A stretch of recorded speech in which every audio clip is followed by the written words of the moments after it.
So let's see. First of all আমরা front end এবং back end কি জিনিস এটা কিন্তু খুব ভালো মতো করে বুঝি। Front end and back end. Front end হচ্ছে আমরা যেই স্ক্রিপ্টিং ল্যাঙ্গুয়েজগুলোকে আমাদের ব্রাউজার সাইডে বা ব্রাউজার এন্ডে আমরা দেখার জন্য ব্যবহার করে থাকি সেগুলোকে আসলে ফ্রন্ট এন্ড বলা হয়ে থাকে। বাট আমরা যে পিএইচপি বা ব্যাক এন্ডের যে কোডগুলো এগুলোকে আসলে সার্ভার সাইড বলে থাকি। আর এই সার্ভার সাইডের কোডগুলোকে রান করার জন্য আমাদের জ্যাম্প নামে একটা সফটওয়্যার দরকার হয়ে থাকে লোকাল সার্ভার এনভায়রনমেন্ট রেডি করার জন্য। সো যে জ্যাম্প সফটওয়্যারটা এটার অর্থ হচ্ছে এক্স অর্থ হচ্ছে cross platform, A for Apache, M for MySQL. MySQL সাধারণত আমাদের ডেটাবেসের জন্য ব্যবহার করা হয়ে থাকে অ্যান্ড এটা আমাদের জন্য খুবই ইম্পর্টেন্ট। মাইএসকিউএল জিনিসটা আমাদের দরকার কেন? কারণ আমরা পিএইচপি দিয়ে কিংবা লারাভেল দিয়ে যে প্রজেক্টগুলো করব সেই প্রজেক্টের ডেটাবেসে ডেটা স্টোর করা বা রিড করা কিংবা ডিলিট করা কিংবা ডেটাকে আপডেট করার জন্য আমাদের ডেটাবেসের যে প্রয়োজনীয়তাটা তার জন্য বেসিক্যালি আমরা এই মাইএসকিউএলটাকে ব্যবহার করব।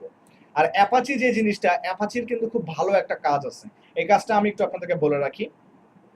আমরা ফ্রন্ট এন্ডের কোড যখন করি অর্থাৎ এইচটিএমএল বা জাভাস্ক্রিপ্টের কোড যখন করি এর ভিতরে যখনই আমরা কখনো পিএইচপির সিনট্যাক্স ওপেন করে পিএইচপির কোড লেখা শুরু করি আমাদের অ্যাপাচি মডিউলটা কিন্তু তখনই অ্যাকচুয়ালি কাজ করে। অর্থাৎ যখন আমরা আমাদের একটা কোডের মধ্যে ফ্রন্ট এন্ডের কোড হোক কিংবা ব্যাক এন্ডের কোড হোক, ফ্রন্ট এন্ডের কোডের মধ্যে যখনই পিএইচপির সিনট্যাক্স বা পিএইচপির কোডিং প্যাটার্ন সে পেয়ে যাবে বা পিএইচপির ওপেনিং সিনট্যাক্স ক্লোজিং সিনট্যাক্সটা যখনই পেয়ে যায় তখনই কিন্তু অ্যাপাচি মডিউলটা আসলে রান করে অ্যান্ড আমাদের পিএইচপির কোডগুলোকে ফাংশনাল ভাবে সে ইউজ করে। সো অ্যাপাচি এবং মাইএসকিউএল এই দুইটা মডিউল কিন্তু আমরা লাইভ সার্ভারে কাজ করি আর লোকাল সার্ভারে কাজ করি, দুইটা জায়গাতেই আমাদের জন্য সবচেয়ে বেশি প্রয়োজন। আরেকটা ইনফরমেশন আমি আপনাদেরকে বলে রাখি, যেহেতু ইন ফিউচারে আমরা লারাভেল নিয়েও ক্লাস করব বা লারাভেলটা আমাদের এই কোর্সের একটা মেজর পার্ট, সো লারাভেলেরও কিন্তু কিছু প্রি রিকুইজিট থাকে। প্রি রিকুইজিট তো আশা করি আপনারা সবাই বোঝেন। প্রি রিকুইজিট মানে হচ্ছে যে আমাকে একটা কাজ করতে হলে তার আগে আমার এই কাজটা করে আসতে হবে, এইরকম কিছু একটা গাইডলাইন বোঝানো হয়ে থাকে। সো লারাভেলের যে অফিসিয়াল ওয়েবসাইট এই ওয়েবসাইটে আপনারা যদি একটু ডকুমেন্টেশন পার্টটা একটু ফোকাস দেন বা দেখেন তাহলে আপনারা দেখতে পারবেন যে লারাভেলে কিন্তু একটা কথা বলা আছে যে পিএইচপি ভার্সন 7.2.5 হচ্ছে লারাভেলের ভার্সন অ্যাকসেপ্ট করতেছে এখন। অর্থাৎ আমি যদি পিএইচপি ভার্সন 7.2.5 এর নিচে ইউজ করি তাহলে কিন্তু আমার লারাভেলের সেই কোডটা কাজ করবে না কিংবা কাজ করলেও আমাকে অনেক ধরনের ব্যারিয়ার বা ইরোরের মধ্যে আমাকে যেতে হবে। সো আমরা যখন জ্যাম্প ইউজ করব আমরা অনেকেই করি কি জানেন, একবার ছোটবেলায় ডাউনলোড করে রাখছি জ্যাম্প, ওই জ্যাম্পটা আমি বারবার ইনস্টল করি। আপনারা কিন্তু কেউ এমন কাজটা করবেন না।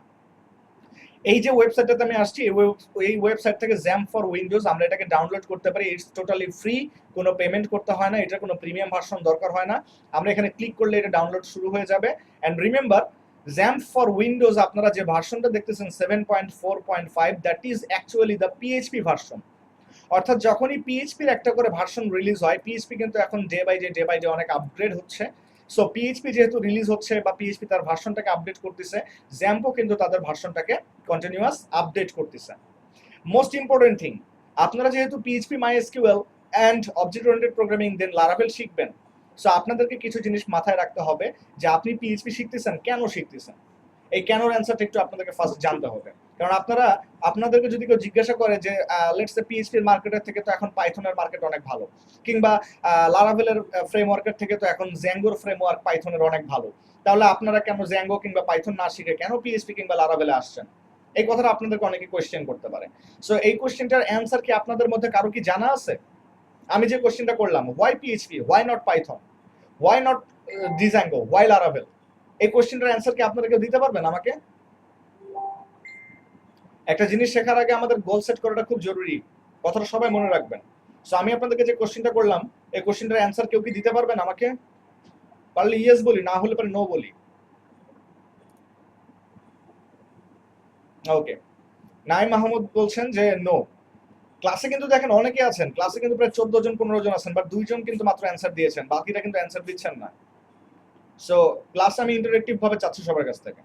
রাইট, থ্যাংক ইউ সবাইকে যারা কমেন্ট করেছেন। বাকি যারা কমেন্ট করেনি তারা একটু কমেন্ট করবেন, আদারওয়াইজ কিন্তু আমার কাছে মনে হবে যে আমি একা একা ক্লাস করতেছি, তখন কিন্তু আমি ঘুমায়ও যেতে পারি ক্লাস নিতে নিতে।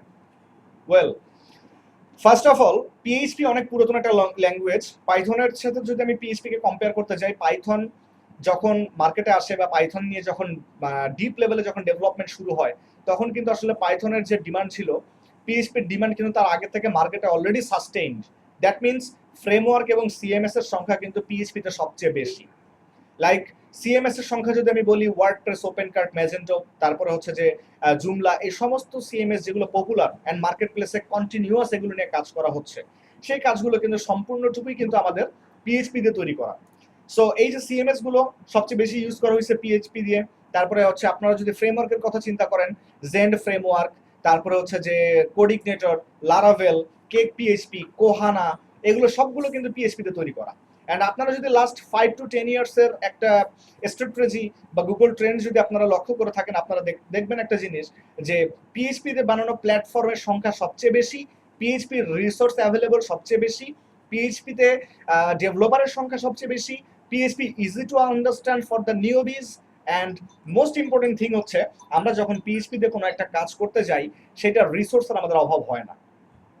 হ্যাঁ, পিএইচপিতে একটা ব্যারিয়ার ছিল। ব্যারিয়ারটা কি? ব্যারিয়ারটা হচ্ছে পিএইচপি বিগ ডাটা নিয়ে কাজ করতে পারতো না। পিএইচপির নেটিভ ভার্সন আমরা যেটাকে বলে থাকি 5.6, আমরা এখন ভার্সন দেখতেছি 7.4.5, বাট পিএইচপির যেটা নেটিভ ভার্সন ছিল 5.6, এই 5.6 কিন্তু বিগ ডেটা নিয়ে কাজ করতে পারতো না। তার ডেটা রান টাইম ছিল অনেক স্লো, যেই দিক থেকে পাইথন কিন্তু অনেক আগায়ে ছিল। বাট মজার ব্যাপার, লারাভেল লঞ্চ হওয়ার সাথে সাথে কিন্তু আপনারা যদি এখন গুগল ট্রেন্ড কিংবা আদার্স যে মার্কেট প্লেস গুলো আছে বা ইউটিউবে একটু ভিডিও করেন, which one is the most popular framework নাওয়াডেজ, আপনারা দেখবেন সব জায়গাতে আপনারা এখন বুঝতে পারবেন যে কি বলে, পিএইচপির যে ফ্রেমওয়ার্কটা লারাভেল, এটার ডিমান্ড সবচেয়ে বেশি, কারণ পিএইচপি এখন বিগ ডাটা নিয়ে কাজ করতে পারে, পিএইচপি এখন লার্জ স্কেলে ডেভেলপ হচ্ছে, তার এখন রান টাইম ইরোরটাও এখন মোটামুটি ভাবে অনেক ফাস্ট। তো সবকিছু দিক থেকে পিএইচপি এখন অনেক অ্যাডভান্স। তো এই জন্যই কিন্তু আমরা পিএইচপি শিখতেছি। আর মোস্ট ইম্পর্টেন্ট, আমি আপনাদেরকে এটা সরাসরি দেখাচ্ছি, গুগল ট্রেন্ডসে যাবেন। গুগল ট্রেন্ডসে যে আপনারা একটু সার্চ করবেন। লেটস সে আমি গুগল ট্রেন্ডসে এসে এখানে এসে আমরা সার্চ করতে পারি enter search item of A topic or a topic. So আমি এখানে লারাভেল ফ্রেমওয়ার্ক আমি এখানে সার্চ করলাম, ধরেন লারাভেল, এটাকে দিয়ে আমি সার্চ করলাম। অ্যান্ড এটার সাথে আমরা একটু কম্পেয়ার করি, রুবি অন রেলস কে একটু কম্পেয়ার করি। রুবি না, রেলস কে বলি, রেলস। আচ্ছা, রুবি অন রেলস বলি, রুবি অন রেলস। আমি যদি লারাভেল এবং রুবি অন রেলস কে এখন এই মুহূর্তে কম্পেয়ার করি আপনাদের চোখের সামনে, আপনারা দেখতে পাবেন যে লারাভেল কিন্তু অনেক নিচে নেমে আসে, রুবি অন রেলস কিন্তু এই গোল্ডেন কালার মানে অরেঞ্জ কালারটা, সেটা কিন্তু অনেক উপরে উঠে আসে। তো রুবি অন রেলস এবং লারাভেল এর সাথে আমি কম্পেয়ারিং এ আনতেছি হচ্ছে ডিজাঙ্গোকে।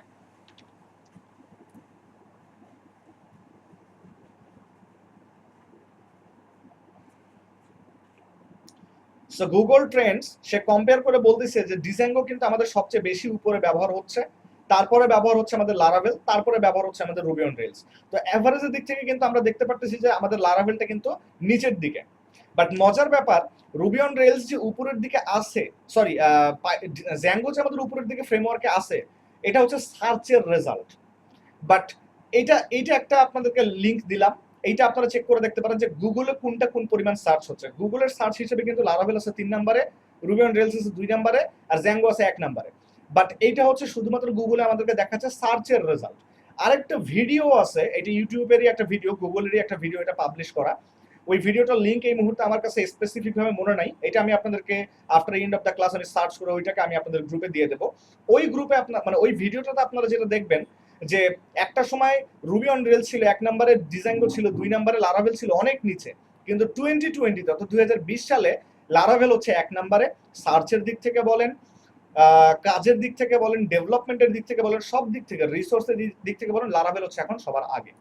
সো এই জন্যই আপনাদের মোটিভটা ঠিক রাখতে হবে যে আপনারা যেটা শিখতেছেন সেটা খুব পারফেক্টলি শিখতে হবে। ইন ফিউচারে যদি আপনারা অন্য কোনো জায়গায় সুইচ করতে চান, সেটা আসলে কমপ্লিটলি আপনাদের ব্যাপার। বাট এই মুহূর্তে ফোকাস পিএইচপি। সো আমরা সবাই বুঝলাম, যেখান থেকে ছিলাম সেখানে আমি আবার চলে আসি। আমরা সবাই বুঝলাম যে জ্যাম্পল লেটেস্ট ভার্সনটা আমাদেরকে ইউজ করতে হবে। ওয়েল, আমার এই মুহূর্তে জ্যাম্পল লেটেস্ট ভার্সনটা ডাউনলোড করা আছে, আমার ইনস্টল করা আছে। সো আমি ওইটাকে একটু রান করি। ওকে, সো এটা হচ্ছে আমার জ্যাম্প সফটওয়্যারটা, যেটা আমার অলরেডি ডাউনলোড করা এন্ড ইনস্টল করা। আপনারা এটাকে ডাউনলোড করে ইনস্টল করে নেবেন। এন্ড আফটার দ্যাট যখন আমরা জ্যাম্পকে রান করব, তখন দেখেন আমরা কিন্তু সেই অ্যাপাচি এবং মডিউলটা কিন্তু মাইএসকিউএলটা কিন্তু আমরা রান করে নিচ্ছি। নূর মোহাম্মদ রানা বলেছেন কি যে জ্যাম্প লেটেস্টটা ইনস্টল দিয়েছি, গ্রেট, আমি এটা এতক্ষণ সাজেস্ট করলাম। শাওন বলছেন যে আমার 7.2, ভাইয়া 7.2টাকে আনইনস্টল করে দেন, আপনি লেটেস্ট ভার্সন যেটা 7.4.5 এইটাকে ইনস্টল করেন। বিকজ অফ আমি তো আপনাদেরকে দেখালাম লারাভেলের লেটেস্ট রিকোয়ারমেন্ট 7.2.5 নট 7.2, ঠিক আছে? সো লেটেস্ট ভার্সনটা আমরা 7.4.5 ইউজ করাটাই আমাদের সবার জন্য বেটার। ওয়েল, তো যখন আমরা আমাদের জ্যাম্প সফটওয়্যারটাকে রান করব, রান করার পরে আমরা কি করব, আমাদের অ্যাপাচি এবং মাইএসকিউএল এই দুইটা মডিউলকে আমরা রান করে ফেললাম। এন্ড দেখতে পারতেছি তারা আমাদের দুইটা পোর্ট ইউজ করতেছে, একটা অ্যাপাচি 80 আর একটা হচ্ছে মাইএসকিউএল 3306। এই দুটো পোর্ট যখন আমাদের রানিং হয়ে যাবে, we are actually ready to move on. এখন যেটা হবে, এই অ্যাপাচি এবং মাইএসকিউএল মডিউল দুটো রান থাকলে আমরা পিএইচপি এবং পার্ল দিয়ে তৈরি করা, পিএইচপি এবং পার্ল প্রোগ্রামিং ল্যাঙ্গুয়েজ দিয়ে তৈরি করা যে কোনো সিএমএস, যে কোনো ফ্রেমওয়ার্ক, যে কোনো কিছু কিন্তু আমরা এখন আমাদের কম্পিউটারে রান করতে পারবো। সবুজ কুমার বলছেন যে MySQL is not running, what can I do? Actually এই যে দুইটা পোর্ট আমাদের এখানে ব্যবহার হচ্ছে, অ্যাপাচি এবং মাইএসকিউএল, এই যে দুটো পোর্ট, দেখেন অনেক সময় অনেকের এমন একটা ইস্যু হইতে পারে যে পোর্ট নাম্বার 80 কাজ করতেছে না। তার পিছনে কারণ হচ্ছে আমাদের কম্পিউটার যদি একটু ব্যাকডেটেড হয়ে থাকে, লেটস সে ডুয়েল কোর কিংবা সেলেরন কিংবা ধরেন হচ্ছে কোর টু ডুও, এই ধরনের প্রসেসর যদি আমাদের কখনো হয়ে থাকে, আমাদের মাদারবোর্ডে পোর্ট নাম্বার কম থাকার কারণে, আর যদি এসকাইপি ইনস্টল থাকে, তখন এসকাইপি কিন্তু অ্যাকচুয়ালি পোর্ট নাম্বারটা 80 ব্যবহার করে থাকে। তো সেক্ষেত্রে আমাদের অ্যাপাচিটা রান নাও হইতে পারে। আবার অনেক সময় মাইএসকিউএল এর যে পোর্ট 300, 3006, এটা আবার আমাদের উইন্ডোজের ফেয়ারওয়েল ডিফাইন্ডার, যেটা অর্থাৎ ভাইরাস ডিফাইন্ডার, সেই ভাইরাস ডিফাইন্ডার আবার আমাদের এই একই পোর্ট ব্যবহার করে থাকে। সো সেক্ষেত্রে আপনাকে হয়তো আপনার কম্পিউটারের উইন্ডোজের ফেয়ারওয়েলটাকে অফ করে মাইএসকিউএলটাকে একবার রান করার চেষ্টা করতে হবে। বেটার আপনার পোর্ট নাম্বার চেঞ্জ করা, আপনি কনফিগারেশনে যে আপনি আপনার পোর্ট নাম্বার চেঞ্জ করতে পারেন। ইউটিউবে এগুলোর অনেক ভিডিও আছে, how to change port number of XAMPP MySQL, এটার অনেক রিসোর্স আছে, আপনারা এটা একটু ট্রাই করে দেখেন পোর্ট নাম্বার চেঞ্জ করা। আর যদি পোর্ট নাম্বার চেঞ্জ করেও না হয়, সেক্ষেত্রে আমি যেটা সাজেস্ট করব, টেনশন না নিয়ে উইন্ডোজটা রিইনস্টল করেন, মানে উইন্ডোজটা ফেলে দিয়ে নতুন করে উইন্ডোজ ইনস্টল করেন। এন্ড ইনস্টল করে প্রথমে আগে জ্যাম্প সফটওয়্যারটাকে ইনস্টল করেন, তারপরে আপনার আদার্স যে যে অ্যাপ্লিকেশন ইউজ করার সেগুলোকে ইনস্টল করেন, তখন দেখবেন যে আর এই ঝামেলাটা হবে না। Well, sorry. তো আমরা যদি এখন এই জ্যাম্প ইনস্টল করি, করার পরে আপনারা আপনাদের ব্রাউজারে যেটা লিখবেন সেটা হচ্ছে localhost/phpMyAdmin, localhost/php actually, not PGP, typing mistake. So phpMyAdmin লিখলে পারে আপনারা দেখতে পারবেন একটা ইন্টারফেস আসবে। এই ইন্টারফেসটা কিন্তু অ্যাকচুয়ালি আমরা বলে থাকি যে আমাদের ব্রাউজারের বা আমাদের ডেটাবেসের যে ইন্টারফেসটা, সেই ইন্টারফেসটা আমরা এখানে পেয়ে থাকি। অর্থাৎ আমাদের ডেটাবেসটা অ্যাকচুয়ালি পিএইচপির সাথে কি করে, যেমন আপনি ফেসবুক, আমি যদি ফেসবুকটা দিই, একটু আমি আপনাদেরকে এক্সাম্পল দেই। আপনি যখন ফেসবুকে সাইন আপ করছেন, তখন কি হয়েছে, ডেটা ক্রিয়েট হয়েছে, মানে ডেটা ইনসার্ট হয়েছে। অর্থাৎ আপনার ইউজার নেম, আপনার ইমেল অ্যাড্রেস, আপনার মোবাইল নাম্বার, আপনার জেন্ডার, আপনার ডেট অফ বার্থ, এই ইনফরমেশনগুলো ডেটাবেসে ইনসার্ট করা হয়েছে। সো ডেটাবেসে ডেটাগুলোকে ক্রিয়েট করা হয়েছে, আমরা এক কথা বলতে পারি। পরবর্তীতে যখন আপনি লগ ইন করতে গেছেন, তখন আপনি আপনার ইউজার নেম পাসওয়ার্ড দিয়েছেন, সেটা ডেটাবেসে এসে চেক করে তারা ভ্যালিডেট করে নিয়ে গেছে যে আপনার দেওয়া ইনফরমেশনগুলো সঠিক নাকি না। সো এইখানে কি হচ্ছে, ডেটা রিড করতেছে। আবার আপনি যখন কখনো আপনার ইউজার নেম বা আপনার ফুল নেমটাকে আপনি আপডেট করতে মানে অপারেশন একটা প্লে করছেন ফেসবুক থেকে, তখন কি হতেছে, আপনার ডেটাবেস থেকে আপনার ইনফরমেশনটা আপডেট হচ্ছে। সো ক্রিয়েট, রিড, আপডেট, এবং আপনি যে কোনো মুহূর্তে যে কোনো কিছু আপনি ডিলিট করে দিতে পারেন। So create, read, update, delete, এই ধরনের কাজগুলোকে আমরা করে থাকি, ডেটা ক্রিয়েট, রিড, আপডেট, ডিলিটের কাজগুলো করে থাকি আমরা ডেটাবেস থেকে। আবার ধরেন ফেসবুকে একটা কমেন্ট করছেন, এখন আপনি যে কমেন্ট করছেন কোন একটা পোস্টের আন্ডারে করছেন, তো ধরেন পোস্ট নামে আমাদের একটা টেবিল আছে, যে টেবিলের কাজ হচ্ছে যে যত পোস্ট করতেছে সবগুলো পোস্টের ইনফরমেশন সেই টেবিলের মধ্যে রেখে দেওয়া। আমরা এগুলো দেখবো ইন ফিউচারে, বাট আমি আগে থেকে মৌখিক কিছু গাইডলাইন দিয়ে রাখি। সো যে এই যে এতজন এত পোস্ট করতেছে, এখন কে কোনটা পোস্ট করতেছে, তো ইউজার নামেও কিন্তু একটা টেবিল থাকবে আমাদের। সো কি হবে, ওই ইউজারদের আবার একটা করে আইডি থাকবে, মানে রোল নাম্বার থাকবে। আপনারা ক্লাসে যেরকম দেখছেন, খুবই সিম্পল, ক্লাসে 1 থেকে 10 পর্যন্ত রোল নাম্বার থাকলে, যদি আমি বলি যে রোল নাম্বার 3-এর বাসা কোথায়, রোল নাম্বার 3-এর বাসা, রোল নাম্বার 3-এর বাবা মার নাম, তার নিজের নাম, তার প্রেজেন্ট অ্যাড্রেস, পার্মানেন্ট অ্যাড্রেস, তার জন্ম তারিখ, জন্মের হসপিটাল কোনটা ছিল সেটাও কিন্তু বাইর করে দেওয়া সম্ভব। তো এইরকম প্রত্যেকটা ইউজারের কিন্তু একটা করে ইউজার আইডি থাকবে, প্রত্যেকটা পোস্টের একটা করে কিন্তু পোস্ট আইডি থাকবে। এন্ড আমরা কিন্তু এই আইডি ধরে ধরেই আমরা বের করে ফেলতে পারবো যে কোন পোস্ট কোন ইউজার করছে। সো এই ধরনের যে কাজগুলো, অ্যালগরিদমের যে কাজগুলো, এই কাজগুলো কিন্তু আমরা করে থাকি অ্যাকচুয়ালি এসকিউএল প্রোগ্রামিং ল্যাঙ্গুয়েজ, যেটাকে অ্যাকচুয়ালি বলা হয় থাকে স্ট্রাকচারড কোয়েরি ল্যাঙ্গুয়েজ। এন্ড আমরা এই কোর্সে এসকিউএল বা মাই এসকিউএল যেটাকে ইউজ করবো ডেটাবেস প্রোগ্রামিং ল্যাঙ্গুয়েজ হিসেবে, তার জন্য কিন্তু আমরা মাই এসকিউএল লাইট ইউজ করতেছি with PHP and Laravel both. Actually my SQL এবং মাই এসকিউএল আই, এই মাই এসকিউএল আইটাকে বলা হয়ে থাকে মাই এসকিউএল লাইট। ওয়েল, আমি এবার একটু কোডিং এ চলে যাই, আপনাদের সাথে অনেক কথা হলো। আমি আমার কোড এডিটরটা একটু ওপেন করলাম আপনাদের সামনে। কোড এডিটরে আমি একটা কাজ করছি, সেটা হচ্ছে আপনাদেরকে একটা প্রজেক্ট ফোল্ডার আগে আমি তৈরি করে নিই। অর্থাৎ আমাদের যেই জ্যাম্প আমরা যে ইনস্টল করছি সেই জ্যাম্পে আমরা একটা প্রজেক্ট ফোল্ডার তৈরি করে নিই। দেখেন, আমরা জ্যাম্প ইনস্টল করছি উইন্ডোজ আমাদের সি ড্রাইভে। এইখানে htdocs নামে আপনারা একটা ফোল্ডার পাবেন। একটা জিনিস মাথায় রাখবেন, জ্যাম্প ইনস্টল করার পরে আরো আদার্স অনেক ফোল্ডারস এন্ড ফাইল আছে, কোনো কিছুকে আমরা ডিলিট করতে পারবো না।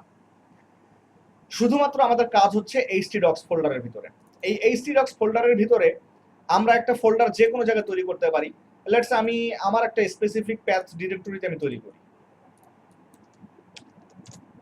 আমি এই জায়গায় একটা ফোল্ডার প্যাথ ডিরেক্টরি তৈরি করতেছি।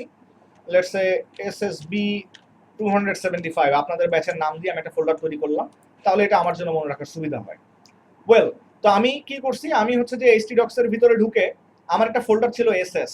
সো আমাকে লিখতে হবে ব্রাউজারে, আমি যদি এই ফোল্ডারটাকে অ্যাক্সেস করতে চাই, I have to write local host. Local host লিখলেই আমার এই প্রজেক্টটা htdocs ফোল্ডারের ভিতরে ঢুকে যাবে। এবার আমার ফোল্ডারের নাম ছিল ss, আমাকে লিখতে হবে ss স্ল্যাশ, এরপরে কি ছিল, আমি ss এর ভিতরে php নামে একটা ফোল্ডার তৈরি করেছি। সো php ফোল্ডারটা আগে লিখতে হবে আমাকে। সো আমি এখানে ss এর পরে লিখবো হচ্ছে php স্ল্যাশ দিয়ে আমি এখন এখানে দেখতে পারবো আমার যতগুলো ফোল্ডার সবগুলো চলে আসছে। তার ভিতরে SSB 275 এই ফোল্ডারটা ছিল আপনাদের। সো এই ফোল্ডারে যদি আমি যাই তাহলে দেখতে পারবো ইয়েস, এই হচ্ছে আমাদের ফোল্ডার।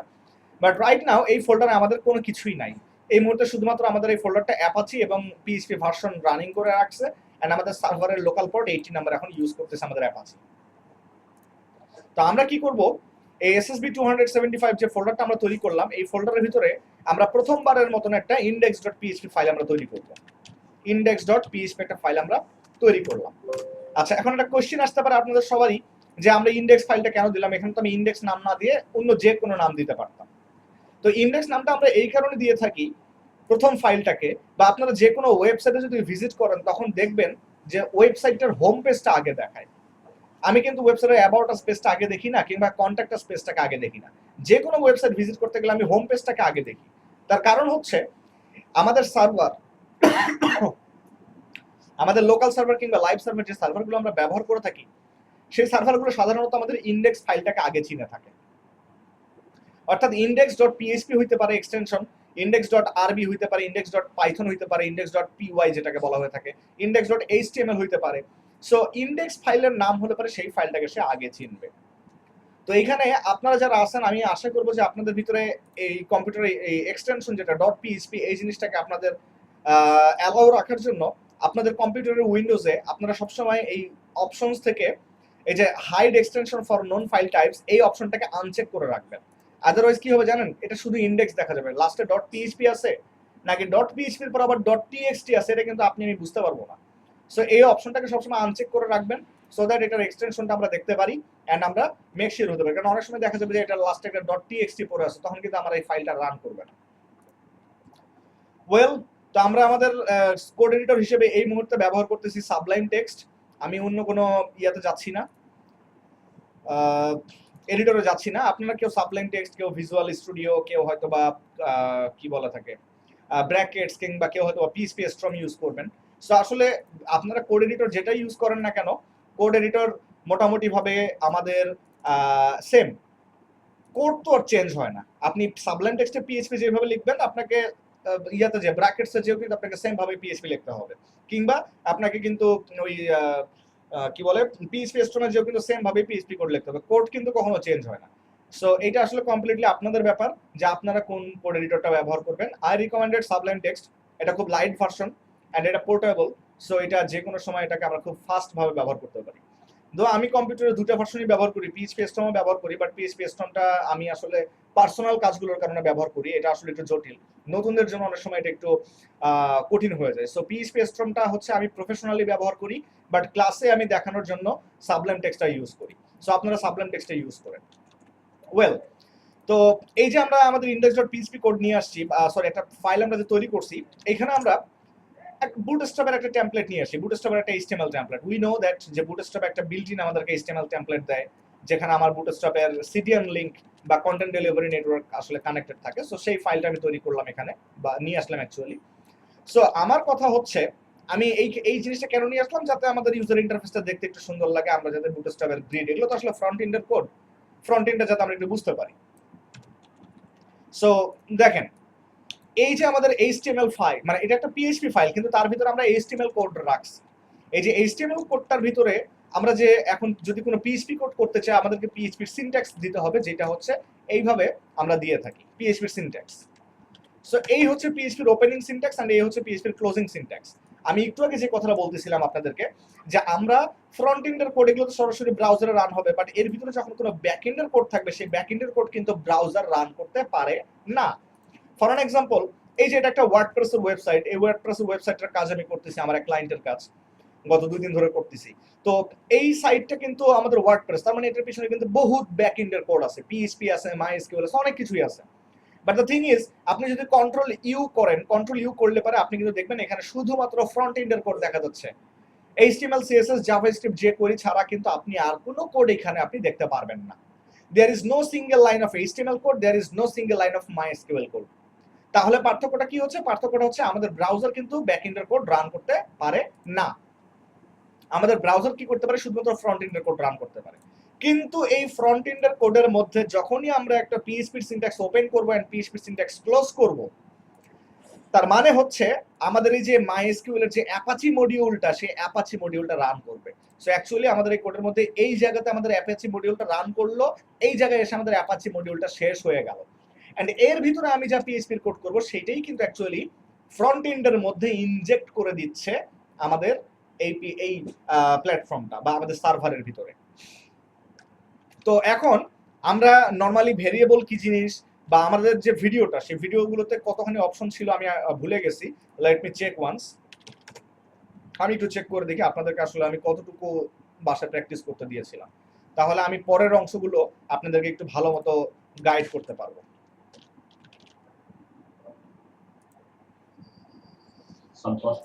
হ্যাঁ 10টা তো, কিন্তু আমি আসলে ভুলে গেছি যে ওই 10টা ভিডিওতে লাস্ট টপিক কি কি ছিল। আর আমাকে স্যার বলবেন না ভাইয়া, আপনারা সবাই আমাকে ভাইয়া বলে ডাকবেন। স্যার ডাকটা শুনলে পরে না নিজেকে একটু মুরব্বি মুরব্বি লাগে। আর স্যার বললে পরে দেখবেন যে আপনারাও একটু আমার সাথে মানে গ্যাপ রেখে চলবেন, ওইটা করেন নাকি। সবাই আমাকে ভাইয়া বলে ডেকেন, ওটাই আমার কাছে ভালো লাগবে।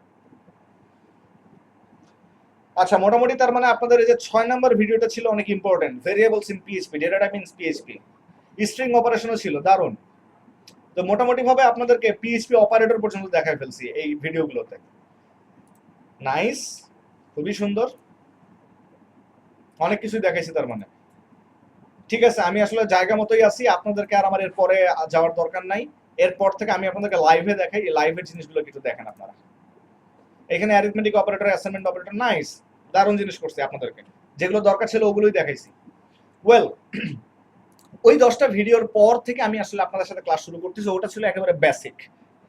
এখন আমরা কিছু জিনিস দেখব। ফর অ্যান এক্সাম্পল, আমি একটা ভেরিয়েবল ডিক্লেয়ার করতেছি, ভেরিয়েবলটার নাম দিলাম আমি নেম। এই যে ভেরিয়েবলটা আমরা ডিক্লেয়ার করলাম, এই ভেরিয়েবলের কিন্তু আমরা কিছু স্ট্যান্ডার্ড জিনিস মেনটেন করব।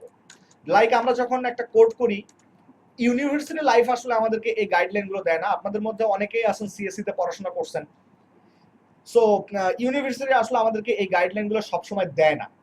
ফার্স্ট অফ অল, আমরা যে ভেরিয়েবলটা ডিক্লেয়ার করতেছি, এই ভেরিয়েবলের যে নেম, এই নেমটাকে যদি আমি নাম্বার দিয়ে শুরু করি, এটা কিন্তু প্রফেশনাল না।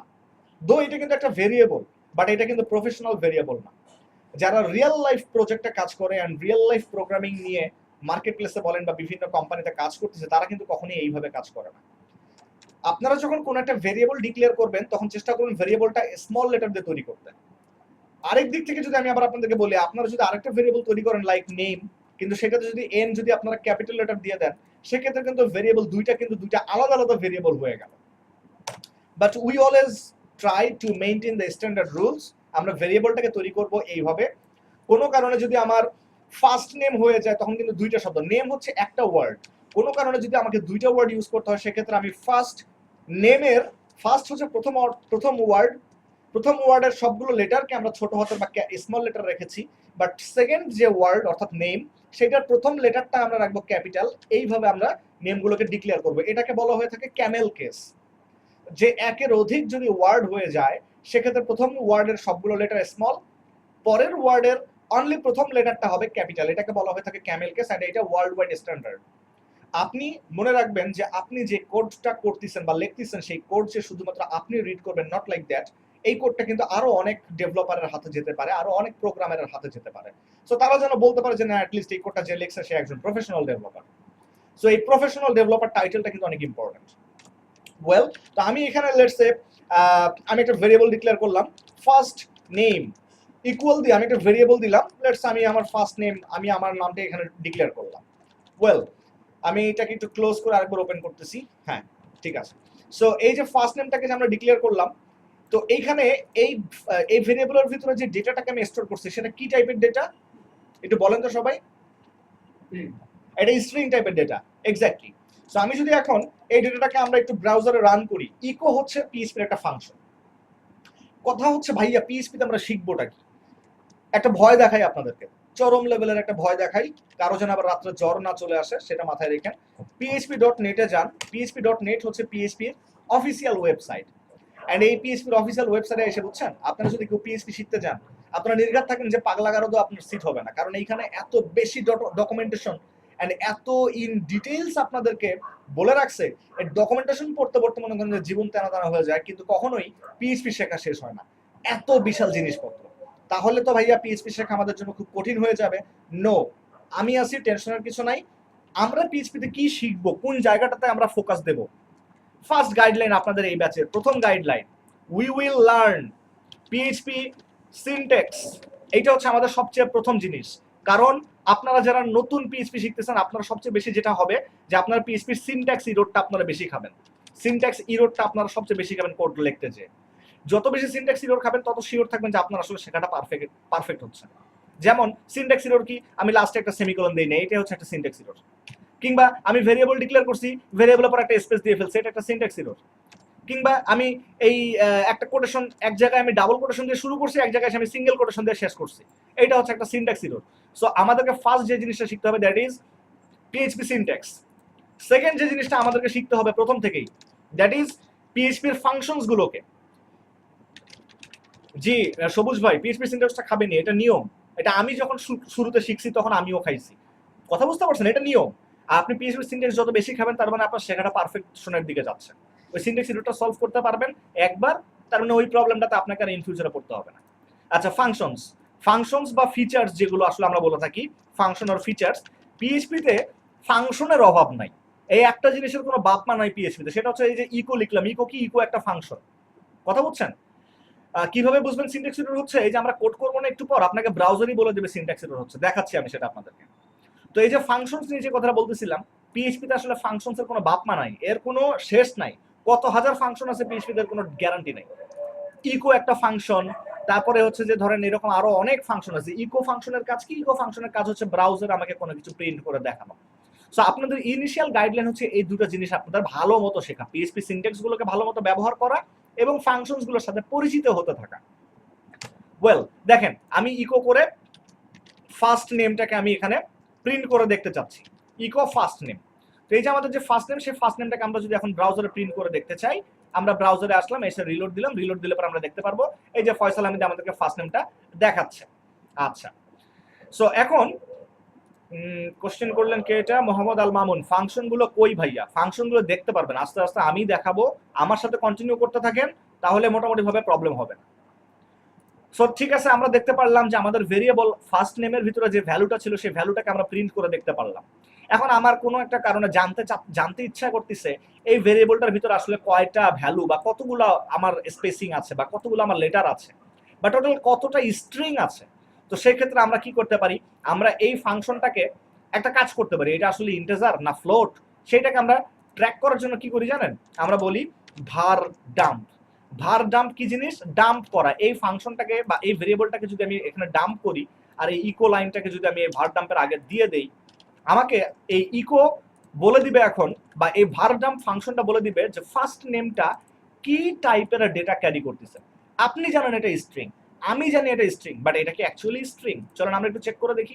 রিলোড দিলাম, হ্যাঁ এটা একটা স্ট্রিং টাইপের ডেটা, যার ভিতরে 12টা স্ট্রিং আছে।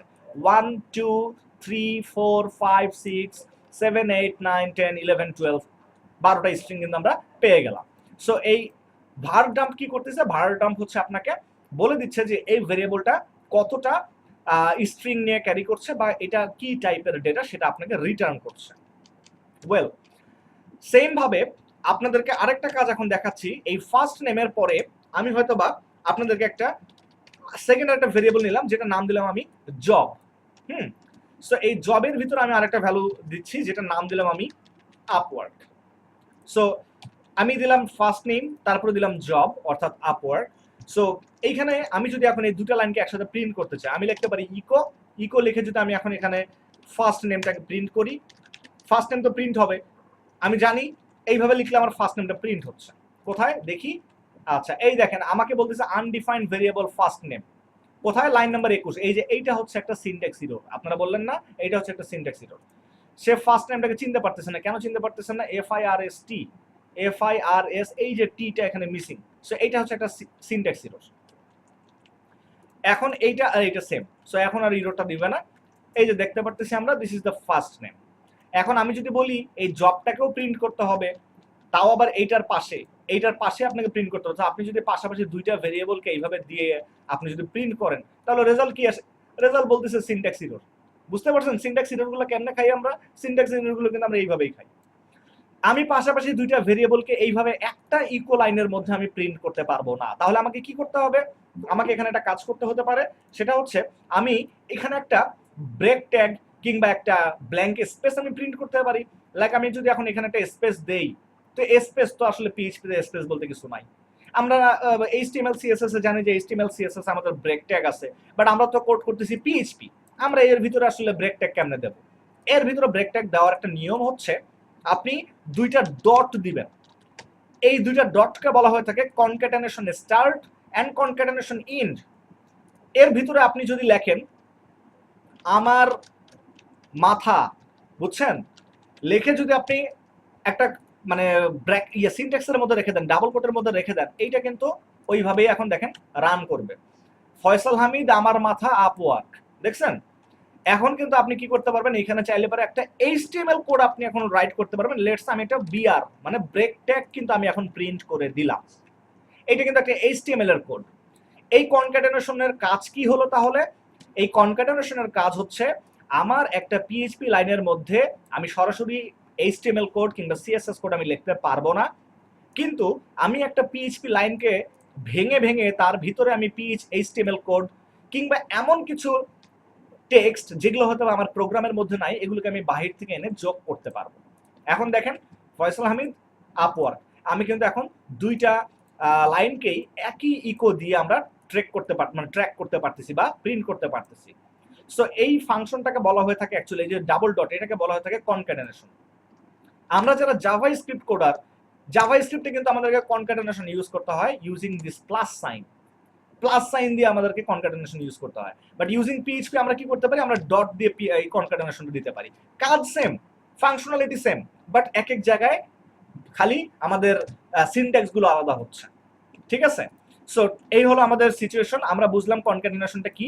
এখন যদি আমরা এখানে প্রিন্ট করতে চাই ইকো, আমি এখানে বললাম এই লাইনটা আমি বাদ দিয়ে দেই, এই লাইনটা বাদ দিয়ে আমি আপনাদেরকে ফ্রেশ ভাবে দেখাই।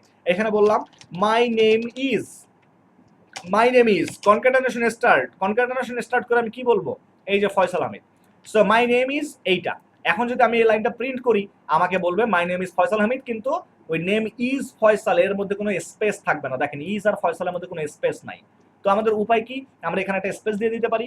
আচ্ছা, এরপর আমি একটা ফুল স্টপ দিতে চাই। ফুল স্টপ তো আমি তো এখানে কনক্যাটেনেশন স্টার্ট করছি, বাট আমি তো কনক্যাটেনেশন স্টপ করি নাই। রিজন আমার এরপর আর কোনো কন্টেন্ট নাই। তো আমি যদি এখন ফুল স্টপও দিতে চাই, আমাকে কনক্যাটেনেশন একবার দিতে হবে, দেন আমাকে এখানে এসে আমাকে ফুল স্টপটা দিতে হচ্ছে। আফটার দ্যাট আমি দেখতে পারবো এই যে আমার এখানে ফুল স্টপটা প্রিন্ট হয়েছে। এবার আমি চাইলে পরে এখানে স্পেস দিয়ে I am a freelancer and doing my job at কোন মার্কেট প্লেস, সেই মার্কেট প্লেসের নামটা বলতে হবে। সো আমি এখানে ডট দিয়ে আমি এবার এই যে জব, এইটাকে আমি এবার কল করতে পারি। সো দেখেন my name is Faisal Hamid, I am a freelancer and doing my job at Upwork. So এই আপওয়ার্কের পরে যদি আপনি আবার আরেকটা শব্দ যোগ করতে চান, ডট দিয়ে আবার কনক্যাটেনেশনটাকে ইন্ট করে Upwork market MARKETPLACE market place, এই লাইনটা আমাদেরকে এভাবে বলে দিতে হবে। সো এই হচ্ছে আমাদের কনক্যাটেনেশনের ব্যবহার। কনক্যাটেনেশনের ব্যবহার নিয়ে কি আপনাদের কারো কোনো সমস্যা হবে? আর সবাই একটু কমেন্ট করেন। ওকে, সুপার। তাহলে এই কনক্যাটেনেশনের পর আমি আপনাদেরকে এবার একটা জিনিস দেখাবো, সেটা হচ্ছে মোটামুটি ভাবে ভেরিয়েবল কি জিনিস, ডেটা টাইপ কি জিনিস আপনারা জানেন, কনক্যাটেনেশনটা আপনাদেরকে দেখালাম। এবার আপনাদেরকে যে জিনিসটা দেখাবো সেটা হচ্ছে প্রোগ্রামিং ল্যাঙ্গুয়েজ অনেক ইম্পর্টেন্ট একটা জিনিস, that is if else. If else, আমি যদি ভাত খাই তাহলে আমার খিদা লাগবে না, আমি না খাইলে আমার খিদা লাগবে, খুবই স্বাভাবিক, বাংলা দিয়ে আমরা প্রকাশ করতে পারি। আমি যদি পানি খাই তাহলে আমার তেষ্টা মেটা যাবে, আমি যদি পানি না খাই তাহলে আমি পিপাসার্থ থাকবো। সো ব্যাপারটা হচ্ছে এরকম, যদি বুঝছেন ছোটবেলায় যে আমরা মানে কৌতুক করতাম না যে ইফ যদি ইজ হয় বাট কিন্তু হোয়াট কি, তো ব্যাপারটা আসলে ওই রকমই, যে আপনি যদি বলেন ইফ, ইফের ভিতরে যদি বলেন আমি ভাত খাই, তাহলে এখানে কথা উঠবে এইরকম যে আমি যদি ভাত খাই আমার পেটে কোনো ক্ষুধা নাই, এলস আমার পেটে ক্ষুধা আছে। তো লেখার সিনট্যাক্সটা কেমন সেটা আপনাদেরকে বুঝতে হবে। ইফ, এই যে আমি যদি খাই, তো যদি মানে কন্ডিশন, তো এইখানে আমাদের চলে আসবে কন্ডিশন। আচ্ছা, সবুজ কুমার বলেছেন I love BD, I love বিভি, এইভাবে কি কনক্যাটেনেশন করা যাবে দুইটা প্যারাগ্রাফের? করা যাবে, করা যাবে। আপনি যদি মনে করেন যে ওই কনক্যাটেনেশন সাইনের মধ্যে আপনি প্যারাগ্রাফ ট্যাগ ইনক্লুড করতে চান, yes you can do that. আমি করে দেখাচ্ছি আপনাদেরকে একটু পর, এইখানেই করে দেখাচ্ছি, এই ফেলসের মধ্যে করে দেখাচ্ছি, মনোযোগ দিয়ে দেখেন। সো ইফ কন্ডিশন আমাকে আগে লিখতে হবে ফার্স্ট ব্র্যাকেটের মধ্যে কন্ডিশন, এন্ড দেন আমাকে রাখতে হবে একটা সেকেন্ড ব্র্যাকেট, এই হচ্ছে আমার সেকেন্ড ব্র্যাকেট। এরপরে আমি বলতে পারি এলস। তো আমার এখানে কন্ডিশনটা এইভাবে কাজ করতেছে, আমার শুধুমাত্র একটা কন্ডিশন, হ্যাঁ শুধুমাত্র আমার একটা কন্ডিশন। ইফ যদি এটা হয় তাহলে কিছু একটা হবে, কিছু একটা কি হবে সেটা হচ্ছে অপারেশন, বা এটাকে আমরা অপারেশনও হিসেবেও দেখতে পারি, কিংবা এটাকে আমরা স্টেটমেন্ট হিসেবেও দেখতে পারি। আর যদি আমাদের কন্ডিশনটা ফলস হয়, কন্ডিশন যদি ট্রু হয় তাহলেই কিন্তু শুধুমাত্র এই ব্র্যাকেটের মধ্যে ঢুকবো, কিন্তু কন্ডিশন যদি কোনো কারণে ফলস হয় তখন কিন্তু আমরা এই এলসে চলে আসবো, এন্ড এলসে যেটা বলা থাকবে সেটা করব। অর্থাৎ কন্ডিশন সি, কন্ডিশন যদি আমাদের ফলস হয় একমাত্র তখনই আমরা এই কাজটা করব, আর আমাদের কন্ডিশন যদি ট্রু হয় তাহলে কিন্তু আমরা এই উপরের কাজটা করব। এই যে কন্ডিশনটা, উপরের কাজটা করে কি ভাইয়া আবার নিচের কাজটাও করব না, উপরের কাজটা করে আর নিচের কাজটা করব না। তো চলুন আমরা একটা এক্সাম্পল দেখি। ইফ আমি বললাম, ধরেন আমি উপরে একটা ভেরিয়েবল নিছি, ভেরিয়েবল এন যার ভ্যালু হচ্ছে 50, হ্যাঁ ভেরিয়েবল এন যার ভ্যালু হচ্ছে 50, আমি এখানে এসে বললাম যে ইফ ভেরিয়েবল এন ভাগ 2, ঠিক আছে, বা এটাকে আমি বললাম পার্সেন্ট, পার্সেন্ট সাইন বললে আসলে বলা হয়ে থাকে এটাকে মড, মানে মডিউলাস, এটার অর্থ হচ্ছে ভাগশেষ। এটাকে আমরা নর্মালি জানি যে এটাকে বলে থাকি আমরা পার্সেন্ট সাইন, বাট এইটা কিন্তু অ্যাকচুয়ালি আমাদের প্রোগ্রামিং এ এটাকে পার্সেন্টেজ হিসাব করার জন্য ব্যবহার করা হয় না, এটাকে বলা হয়ে থাকে প্রোগ্রামিং এ মডিউলাস বা মড, MOD মড। হ্যাঁ, এইটার কাজ হচ্ছে ভাগশেষ বের করা। ভাগশেষ কি জিনিস এটা তো আমরা সবাই জানি, যেমন আমি 8কে যদি 2 দিয়ে ভাগ দেই আমার ভাগশেষ কত? 2, না ভাগশেষ 0। 8কে যদি আমি 2 দিয়ে ভাগ দিই তাহলে আমার ভাগশেষ 0। আমি 8কে যদি 3 দিয়ে ভাগ দিই তাহলে আমার ভাগশেষ হচ্ছে 2, কারণ 8 এর ভিতরে 3 2 বার যায় 6, আমার ভাগশেষ থাকে 2। সো এই যে ভাগশেষ, এই ভাগশেষের রেজাল্টটাকে আমরা আসলে মড দিয়ে প্রকাশ করে থাকি। সো দেখেন আমরা এই n ভেরিয়েবলটাকে মড করতেছি 2 দিয়ে, এন্ড এখানে আমরা একটা কন্ডিশন চেক করতেছি। ডাবল ইকুয়াল সাইন মানে হচ্ছে কন্ডিশন চেক করা, সিঙ্গেল ইকুয়াল সাইন মানে হচ্ছে একটা ভ্যালু অ্যাসাইন করা। এইখানে আমরা যেটা করছি n ভেরিয়েবলের ভিতরে ভ্যালু 50 কে অ্যাসাইন করছি, বাট এইখানে যে ডাবল ইকুয়াল দিছি এটার কাজ হচ্ছে চেক অপারেটর, চেক করতেছি আমরা যে n mod 2, অর্থাৎ 50 কে যদি আমি 2 দিয়ে মড করি তাহলে কি ভাগশেষ আমার 0 হয়? It's a question, it's a question, এটা একটা কন্ডিশন। n কে যদি আমি 50 কে যদি আমি 2 দিয়ে মড করি বা 2 দিয়ে ভাগ করি তাহলে কি আমার ভাগশেষ 0 হয়? যদি 0 হয় তাহলে তুমি আমাকে এখানে একটা লাইন প্রিন্ট করে বলো ইকো n। এই n হচ্ছে n, এখানে কনক্যাটেনেশন দিয়ে আমরা বললাম ইজ অ্যান ইভেন নাম্বার, মানে জোড় সংখ্যা। এলস আমরা সরাসরি বলবো, এলস আমরা বলতে পারি যে ইকো n, এখানে একটা স্পেস দেওয়া দরকার, ওকে এই লাইনটি আমরা দিয়ে দিতে পারি এলস অ্যান অড নাম্বার। আচ্ছা, কে জানে জিজ্ঞাসা করলো যে আমরা এখানে প্যারাগ্রাফ দিতে পারি কিনা। আপনার প্যারাগ্রাফ খালি না, আপনি এখানে যে কোনো কিছু দিতে পারেন। আমি লেটস সে এখানে প্যারাগ্রাফ দিলাম, এখানে প্যারাগ্রাফ আমরা শেষ করলাম, but obviously make sure that এটা আমাদের কার মধ্যে থাকবে, এটা আমাদের এই কনক্যাটেনেশনের মধ্যে থাকবে। ওকে, সো দেখেন আমরা কি করলাম, আমরা চেক করলাম 50-কে যদি 2 দিয়ে মর্জ করি তাহলে কি আমাদের ভাগশেষ শূন্য হয়। যদি শূন্য হয় তাহলে এটা আমাদের ইভেন নাম্বার, আর যদি শূন্য না হয়, যদি একও হয়, তাহলে কিন্তু সেটা হয়ে যাবে আমাদের অড নাম্বার। তো এখন আপনারা বলেন, আমি যদি এই কোডটাকে রান করি আমাদের ব্রাউজারে, কোনটা দেখবো, ইভেন পাবো নাকি অড পাবো?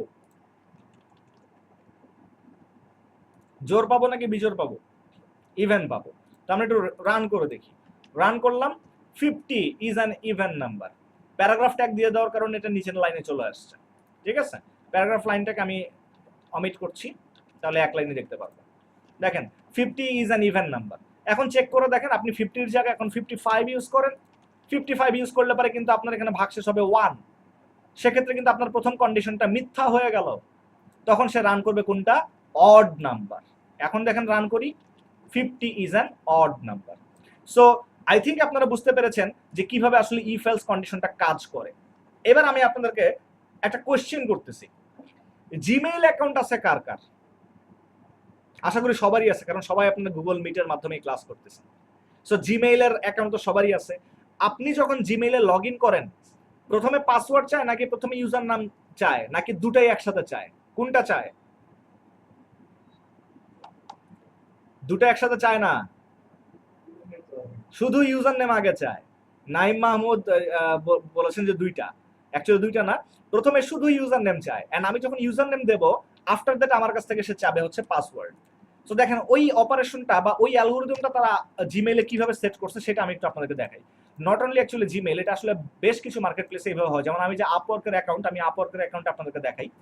আপওয়ার্কের অ্যাকাউন্টে যদি আমি লগ ইন করতে চাই, প্রথমে আমার কাছ থেকে আগে আমার ইউজার নেম চাচ্ছে। আমি যখন আমার ইউজার নেম দেবো, ইউজার নেম দেওয়ার পরে কিন্তু আমার কাছে আমার পাসওয়ার্ডের ফিল্ডটা আসছে, এন্ড দেন আমি যখন আমার পাসওয়ার্ড ফিল্ড দেবো, এখানে যদি আমি ভুল পাসওয়ার্ড দিই আমাকে বলবে যে আমি ভুল পাসওয়ার্ড দিছি, কিন্তু যদি সঠিক পাসওয়ার্ড দিই আমাকে সে সুন্দর করে লগ ইন করায় দিবে। আচ্ছা, আপনাদের এই ব্যাচের মধ্যে আব্দুল্লাহ মামুন ভাই আছেন? 191-এ ক্লাস করতেন, 193-তে ক্লাস করতেন ফ্রন্ট এন্ডে আমার সাথে। আছেন আব্দুল্লাহ মামুন ভাই? ক্লাস করছেন কি আপনি? নাম দেখতে পারতেছি আব্দুল্লাহ মামুন আছেন, সম্ভবত আছেন। ওকে, ওয়েল থাকলে ভালো। শুরু করি আমরা আবার। মানে আব্দুল্লাহ মামুন ভাইয়ের নামটা কেন মনে পড়লো সবাইকে একটু বলি। লাস্টের দিন অর্থাৎ গত শুক্রবার 193 ব্যাচের ক্লাস নিচ্ছিলাম, ওনাদের আর একটা ক্লাস বাকি আছে, তো ওনাদের ফ্রিল্যান্সিং সেশন চলতেছে। তা আমি আপওয়ার্কে খুব একটা বেশি কাজ করি না, বুঝছেন? তো আপওয়ার্কে মাঝে মধ্যে কাজ করি, মাঝে মধ্যে কাজ করি না, মানে কেমন একটা আর কি খ্যাপ মারা টাইপের কাজ আর কি।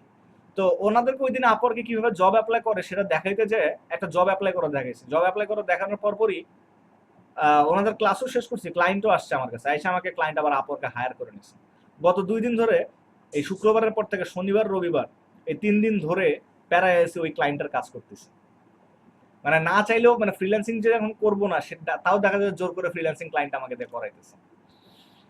আচ্ছা যাই হোক, এখন দেখেন এই লগ ইন প্রসেসটা আমি আপনাদেরকে দেখাই। আমি একটা ভেরিয়েবল নিলাম ইউজার নেম, যার ভিতরে আমি একটা ইউজার নেম রাখতেছি। ধরেন ইউজার নেম রাখলাম আমি ফয়সাল। যেহেতু আমরা এখন পর্যন্ত ডাটাবেস দেখি নাই যে ডেটাবেস কি জিনিস, সেই জন্য আমরা এইখানেই আমরা মনে করে নিচ্ছি যে এইটাই আমাদের ডেটাবেস, আমরা মনে করে নিচ্ছি। সো দুইটা ভেরিয়েবল রাখলাম, দুইটা ভেরিয়েবলের ভিতরে আমরা একটা ইউজার নেম এবং একটা পাসওয়ার্ড আমরা রাখলাম। এইবার আমরা কন্ডিশন চেক করব ইফ। প্রথমে আমরা চেক করব if user name equal equal, user name যদি ফয়সাল হয়ে থাকে তাহলে আমরা এখানে ইকো করে বলবো ওয়েলকাম অ্যাডমিন, আর যদি না হয়ে থাকে এলস আমরা বলবো ইকো করে রং ইউজার নেম। ওকে, সো এখন যদি আমি এই কোডটা রান করি আমাকে কোন কোন কোন লাইনটা দেখাবে বলেন? ওয়েলকাম অ্যাডমিন দেখাবে নাকি রং ইউজার নেম দেখাবে? ভালো করে চিন্তা করে বলেন, দেখে দেখে বলেন।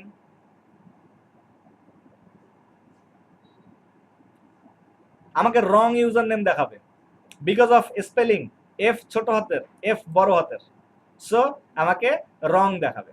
দেখেন আমি যদি এখন এটাকে রান করি রং ইউজার নেম, বাট আমি যদি এটাকে ছোট হাতের দেই দিয়ে যদি রান করি ওয়েলকাম অ্যাডমিন।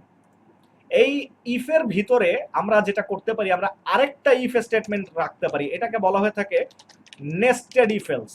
এটাকে বলা হয়ে থাকে নেস্টেড ইফ এলস। আমি যদি এর ভিতরে এখন পাসওয়ার্ড লিখে আমি যদি বলি 1 2 3 4 5, দেন আমি যদি এখন তাকে বলি ইকো, এখন আমি তাকে বলতেছি ওয়েলকাম অ্যাডমিন এলস, অর্থাৎ ইফ এর প্রথম কন্ডিশন যদি সত্য হয় তাহলে সে এর ভিতরের কাজটা করবে, আর যদি প্রথম কন্ডিশনটাই মিথ্যা হয় তাহলে তো সে এলস এর কাছেই চলে আসলো। এখানে এসে আমি বললাম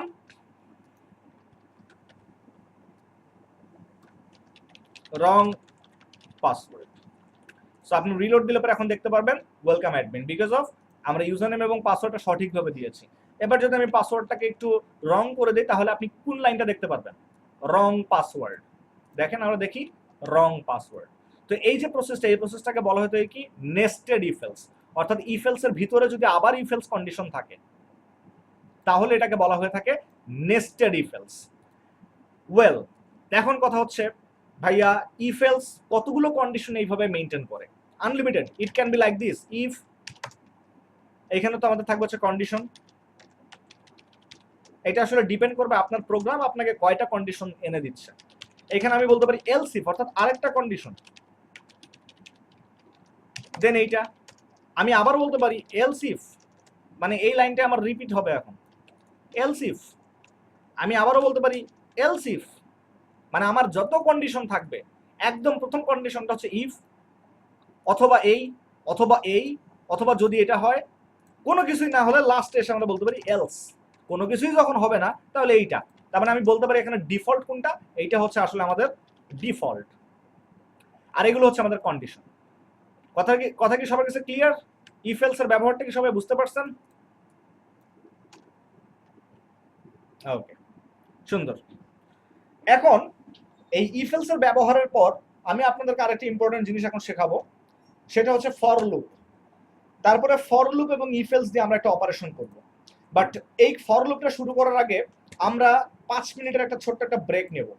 ব্রেকটা নেওয়ার কারণ হচ্ছে এই যে আপনাদের সাথে যে ক্লাস নেই টানা 1 ঘন্টা ধরে আমাদের কথা বলতে হয়, আমি মাঝে মধ্যে গলাটা আমার একটু রেস্ট দরকার হয়। সো জাস্ট 5 মিনিটসের একটা ব্রেক নেব আমরা। আফটার দ্যাট আমরা আবার 5 মিনিট পর ক্লাস শুরু করব, অর্থাৎ 11টা 9 বাজে 11টা 14 থেকে আমরা ক্লাস শুরু করব। সবাই এখানেই থাকবেন বা আপনারা একটু ফ্রেশ ট্রেশ হয়ে নেন। জাস্ট 5 মিনিটস, আমি আবার এখানে এসে আপনাদেরকে নক করব। তা কিন্তু না। যেমন আপনি রুবি অন রেলস এর কথা আমি আপনাকে বলি। রুবি অন রেলসে আমাদেরকে লিখতে হয় এইভাবে স্টার্ট, এইভাবে লিখতে হয় ইন্ড। এটা হচ্ছে start function end end function. এর ভিতরে আপনি যা লিখবেন, 5 কে আপনি 3 দিয়ে গুণন করবেন, আপনাকে বলতে হবে যে এরকম 3 টাইমস 5, সে আপনাকে রেজাল্ট দিবে হচ্ছে 15। সো সব ফাংশনে যে আমার ব্র্যাকেট থাকবে এটা কিন্তু আসলে ভুল, বুঝছেন? এটা একটু মাথায় রাখবেন। ওয়েল, সো ঠিক আছে, আমরা ইফ এলস দেখলাম। আমরা ইফ এলস দেখার পর এবার আরেকটা অপারেশন দেখতে যাব আমরা, সেটা হচ্ছে ফর লুপ। তো ফর লুপের স্ট্রাকচারটা নিয়ে একটু আমরা আগে কথা বলি যাতে আমরা সিনট্যাক্স এররটা না খাই। ফর লুপের স্ট্রাকচারটা হচ্ছে লাইক দিস। লুপ কি করে? লুপ 3 প্রকার। ফর লুপ দেখানোর আগে লুপ কি জিনিস এবং লুপ কয় প্রকার সেটা একটু আমি আপনাদেরকে বলি। অ্যাকচুয়ালি লুপ হচ্ছে 3 প্রকার। ফার্স্ট হচ্ছে ফর লুপ, সেকেন্ড হচ্ছে হোয়াইল লুপ, আর থার্ড হচ্ছে ডু হোয়াইল লুপ। পিএইচপিতে আমরা অ্যাকচুয়ালি আরেকটা লুপ ব্যবহার করে থাকি, এটা হচ্ছে একটা স্পেশাল লুপ, সেটাকে বলা হয়ে থাকে ফর ইচ লুপ। এটাকে বলা হয়ে থাকে ফর ইচ লুপ। কিন্তু মজার ব্যাপার, ফর ইচ লুপ কাজ করে শুধুমাত্র অ্যাসোসিয়েটিভ অ্যারের মধ্যে। এই অ্যাসোসিয়েটিভ অ্যারে কি জিনিস, এটা যখন অ্যারে বোঝাবো তখন আপনাদেরকে ফর ইচ লুপে নিয়ে আসবো। এই মুহূর্তে ফর ইচ লুপ ছাড়া বাকি যে 3টা লুপ আছে সেই 3টা লুপের দিকে আমরা একটু ফোকাস দেব। তার মধ্যে প্রথম লুপ যেটা, সেটাকে বলা হয়ে থাকে for loop, while loop, do loop. Loop মানে কি? কোনো কিছু ঘুরছে, গাড়ির চাকা ঘুরছে তো ঘুরছে, ওয়ান কাইন্ডস অফ লুপের মধ্যে আছে। ফ্যান মাথার উপরে ঘুরতেছে তো ঘুরতেছে, এটাও একটা লুপের মধ্যে আছে। কিন্তু লুপ যেটাই হোক না কেন, সেটা গাড়ির চাকা হোক আর ফ্যান হোক, কিংবা একটা নাম্বারকে আপনি 1 থেকে 100 পর্যন্ত 1 বাই 1 পড়ে যেতে চান, সেটাও কিন্তু ওয়ান কাইন্ডস অফ লুপ আপনি পড়তেছেন। তো এই লুপগুলোর কিন্তু কোথাও না কোথাও থেকে কিন্তু শুরু হয়, কোথাও না কোথাও যে শেষ হয়, অ্যান্ড কোথাও না কোথাও তাদের কিন্তু আপডেট হয়। যেমন আপনি ফ্যানের স্পিড কখনো 1 রাখতে পারেন, কখনো লেভেল 2 তে নিতে পারেন, কখনো লেভেল 3 তে নিতে পারেন। গাড়ির গিয়ার কখনো 1 রাখলে গাড়ির চাকা আস্তে ঘুরবে, গাড়ির গিয়ার 2 দিলে লুপ আপনার চাকার লুপিংটা আরো জোরে হবে, অ্যাক্সেলারেট করলে পারে। মানে কন্ডিশন যত আপনি অ্যাপ্লাই করবেন আপনার লুপের চেহারা কিন্তু তত চেঞ্জ হতে থাকে। তো ব্যাপারটা ঠিক সেম। আমরা যখন ফর লুপ শিখতেছি, ফর লুপের আমাদের স্ট্রাকচারটা হচ্ছে প্রথমে আমাদেরকে যেটা করতে হবে লুপটাকে স্টার্ট করতে হবে। তো লুপ স্টার্ট যেটা সেটাকে আমরা বলতে পারি যে ফর লুপ। তো আমরা এখানে বলতে পারি ইনিশিয়ালাইজ বা ইনিশিয়াল। লুপটাকে প্রথমে ইনিশিয়াল করতে হয়, তারপরে আমাদের কন্ডিশনটাকে দিতে হয়, কন্ডিশনের পর একটা সেমিকোলন পড়তেছে। আফটার দ্যাট আমাদেরকে যেটা করতে হয় আপডেট করতে হয়। তো এই তিনটা পার্ট হচ্ছে ফর লুপের, যেটা আমরা মেইনটেইন করি। এরপরে আমাদের যে অপারেশনটা থাকে সেই অপারেশনটা এখানে হয়। তো এইখানেও ইফ এলস এর মতন কিছু ব্যাপার আছে। কন্ডিশন যদি সত্য হয়, কন্ডিশন যদি সি মানে সি যদি আমাদের অ্যাকচুয়ালি কন্ডিশন যদি ট্রু হয়, তাহলেই একমাত্র এই লুপের ভিতরে যা করতে বলা হবে তা করবে। এলস সে লুপের বাইরে বের হয়ে এসে তাকে যা করতে বলা হবে সে সেটাই করবে। সো এইখানে কমপ্লিটলি ডিপেন্ড করতেছে হচ্ছে আমাদের কন্ডিশন। তো ব্যাপারটা কি হয়, ব্যাপারটা হয় হচ্ছে প্রথমে ইনিশিয়াল হবে, তারপরে কন্ডিশন হবে। কন্ডিশন যদি সত্য হয় তাহলে সে অপারেশনের কাছে আসবে, সে কিন্তু আপডেটের কাছে যায় নাই।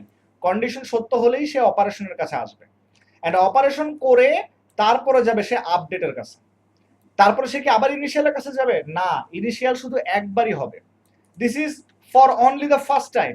জাস্ট ফার্স্ট টাইম হচ্ছে আমাদের ইনিশিয়ালাইজটা হবে, তারপরে আর আমাদের কোনো ইনিশিয়ালাইজের কাছে যেতে হবে না। তার মানে ব্যাপারটা হলো এরকম, ইনিশিয়াল হইলো কন্ডিশনে এসে দেখলো যদি সত্য হয় তাহলে কন্ডিশনটা প্রিন্ট করবে, তারপর আপডেট করবে। আপডেট করে আবার সে কন্ডিশনে দেখবে আমার কন্ডিশন কি এখনো সত্য। যদি এখনো সত্য হয় তাহলে আবার সে কাজ করবে, তারপর আবার আপডেট করবে, আবার কন্ডিশন চেক করবে, এখনো সত্য, আবার কাজ করবে, আপডেট করবে, আবার কন্ডিশনের কাছে আসবে। এবার কন্ডিশন কোনো একটা কারণে মিথ্যা হয়ে গেছে, ফলস হয়ে গেছে, তখন সে কি করবে? তখন সে কন্ডিশন থেকে বের হয়ে আসবে। আচ্ছা, ইনিশিয়াল দিয়ে কি বুঝাইছি? ইনিশিয়াল দিয়ে বুঝাইছি স্টার্ট হওয়া। যেমন ধরে নেন আমি একটা ভেরিয়েবল নিলাম আই, যার ভ্যালু হচ্ছে আই ইকুয়াল টু 1। আমরা জানি যে 1, এই যে সিঙ্গেল ইকুয়াল সাইন দেওয়া মানে কি? সিঙ্গেল ইকুয়াল সাইন দেওয়া মানে হচ্ছে একটা ভ্যালু অ্যাসাইন করা। লেফটে যদি আমাদের একটা ভেরিয়েবল থাকে এন্ড রাইটে যদি একটা ভ্যালু থাকে, আর তার মধ্যবর্তী জায়গায় যদি সিঙ্গেল ইকুয়াল সাইন থাকে, তাহলে এই ভ্যালুটা এই ভেরিয়েবলটার ভিতরে অ্যাসাইন হয়ে গেল। এইটাই বুঝায় থাকি আমরা ইনিশিয়ালাইজ করার জন্য। তো আমরা ধরে নিচ্ছি আমাদের লুপটা শুরু হবে 1 থেকে। তো আমি লুপটাকে কন্ডিশনটাকে চালাবো 1 থেকে 10 পর্যন্ত। তো আমি এখন এই 1, এই ভেরিয়েবলটার ভ্যালু তো 1, আমি কন্ডিশন এসে বললাম যে 1 যদি 10-এর থেকে ছোট হয়ে থাকে, 1 যদি লেস দেন ইকুয়াল 10, অর্থাৎ 1 যদি 10-এর থেকে ছোট হয়ে থাকে, তাহলে তুমি এখানে প্রিন্ট করো ইকো আই, 1-এর ভ্যালুটা প্রিন্ট করো। সো 1-এর ভ্যালু মানে আমি ইনিশিয়াল করলাম আই এর ভ্যালু 1, আই এর ভ্যালু যদি 10-এর থেকে ছোট হয়ে থাকে তাহলে কন্ডিশন সত্য হচ্ছে এন্ড আমাদের এই লাইনটা প্রিন্ট করবে। 1 তো আসলেই 10-এর থেকে ছোট, তাহলে তো সত্য, তাহলে সে এখানে 1 প্রিন্ট করবে। তো লেটস সে এখানে আমি একটা ব্রেক লাইনও প্রিন্ট করে দেই, যাতে তাদেরকে আমি প্রত্যেকবার নতুন নতুন লাইনে দেখতে পারি। আচ্ছা, আর আপডেট, এইটা হচ্ছে অ্যাসাইনমেন্ট, মানে এটাকে বলা হচ্ছে কি ইনক্রিমেন্ট অপারেটর। যখন আমি ডাবল প্লাস ব্যবহার করব, আই প্লাস প্লাস, তার মানে আই এর ভ্যালু 1 করে ইনক্রিমেন্ট হওয়া। আই এর ইনিশিয়াল ভ্যালু ছিল 1, 1 যেহেতু 10-এর থেকে ছোট অর্থাৎ সত্য, সে এখানে এসে 1 প্রিন্ট করবে। করা শেষে সে 1-এর ভ্যালু 1-এর সাথে আরো 1 যোগ করে 2 হয়ে যাবে। এবার সে চেক করবে 2 কি 10-এর থেকে ছোট, এটাও সত্য, সে 2 প্রিন্ট করবে। 3 কি 10-এর থেকে ছোট, সে এটাও প্রিন্ট করবে। 4 কি 10-এর থেকে ছোট, এটাও প্রিন্ট করবে। এইভাবে সে 9 পর্যন্ত যাবে। 8-এর সাথে 1 যোগ হয়ে 9 হলো। 9 কি 10-এর থেকে ছোট, 9 যদি 10-এর থেকে ছোট হয়ে থাকে তাহলে 9 প্রিন্ট করবে। এবার আবার আপডেট হয়ে 9-এর সাথে 1 যোগ করে হয়ে গেল 10। 10 কিন্তু 10-এর থেকে ছোট না, সো সে আর এই লাইনটা প্রিন্ট করবে না, কন্ডিশন ফলস হয়ে গেছে। সে 1 থেকে 9 পর্যন্ত প্রিন্ট করে বের হয়ে আসবে, কারণ 10 কখনোই আমাদের 10-এর থেকে ছোট না। আমরা যদি এখানে একটা equal sign, less than or equal বলা হয়ে থাকে এটাকে, যে আয়ের ভ্যালু যদি 10-এর থেকে ছোট অথবা সমান, এটার কথা হচ্ছে ছোট অথবা সমান, অর্থাৎ লেস দেন অর ইকুয়াল, সেক্ষেত্রে সে 10 পর্যন্ত প্রিন্ট করবে। লেটস সে আমরা শুধু ইকুয়াল দিয়ে চেক করে দেখি। শুধু ইকুয়াল দিয়ে চেক করলে দেখবো আমরা 1 থেকে 9 পর্যন্ত দেখতে পারতেছি। লেটস সি 1 2 3 4 5 6 7 8 9, আমরা 1 থেকে 9 পর্যন্ত দেখতে পারতেছি।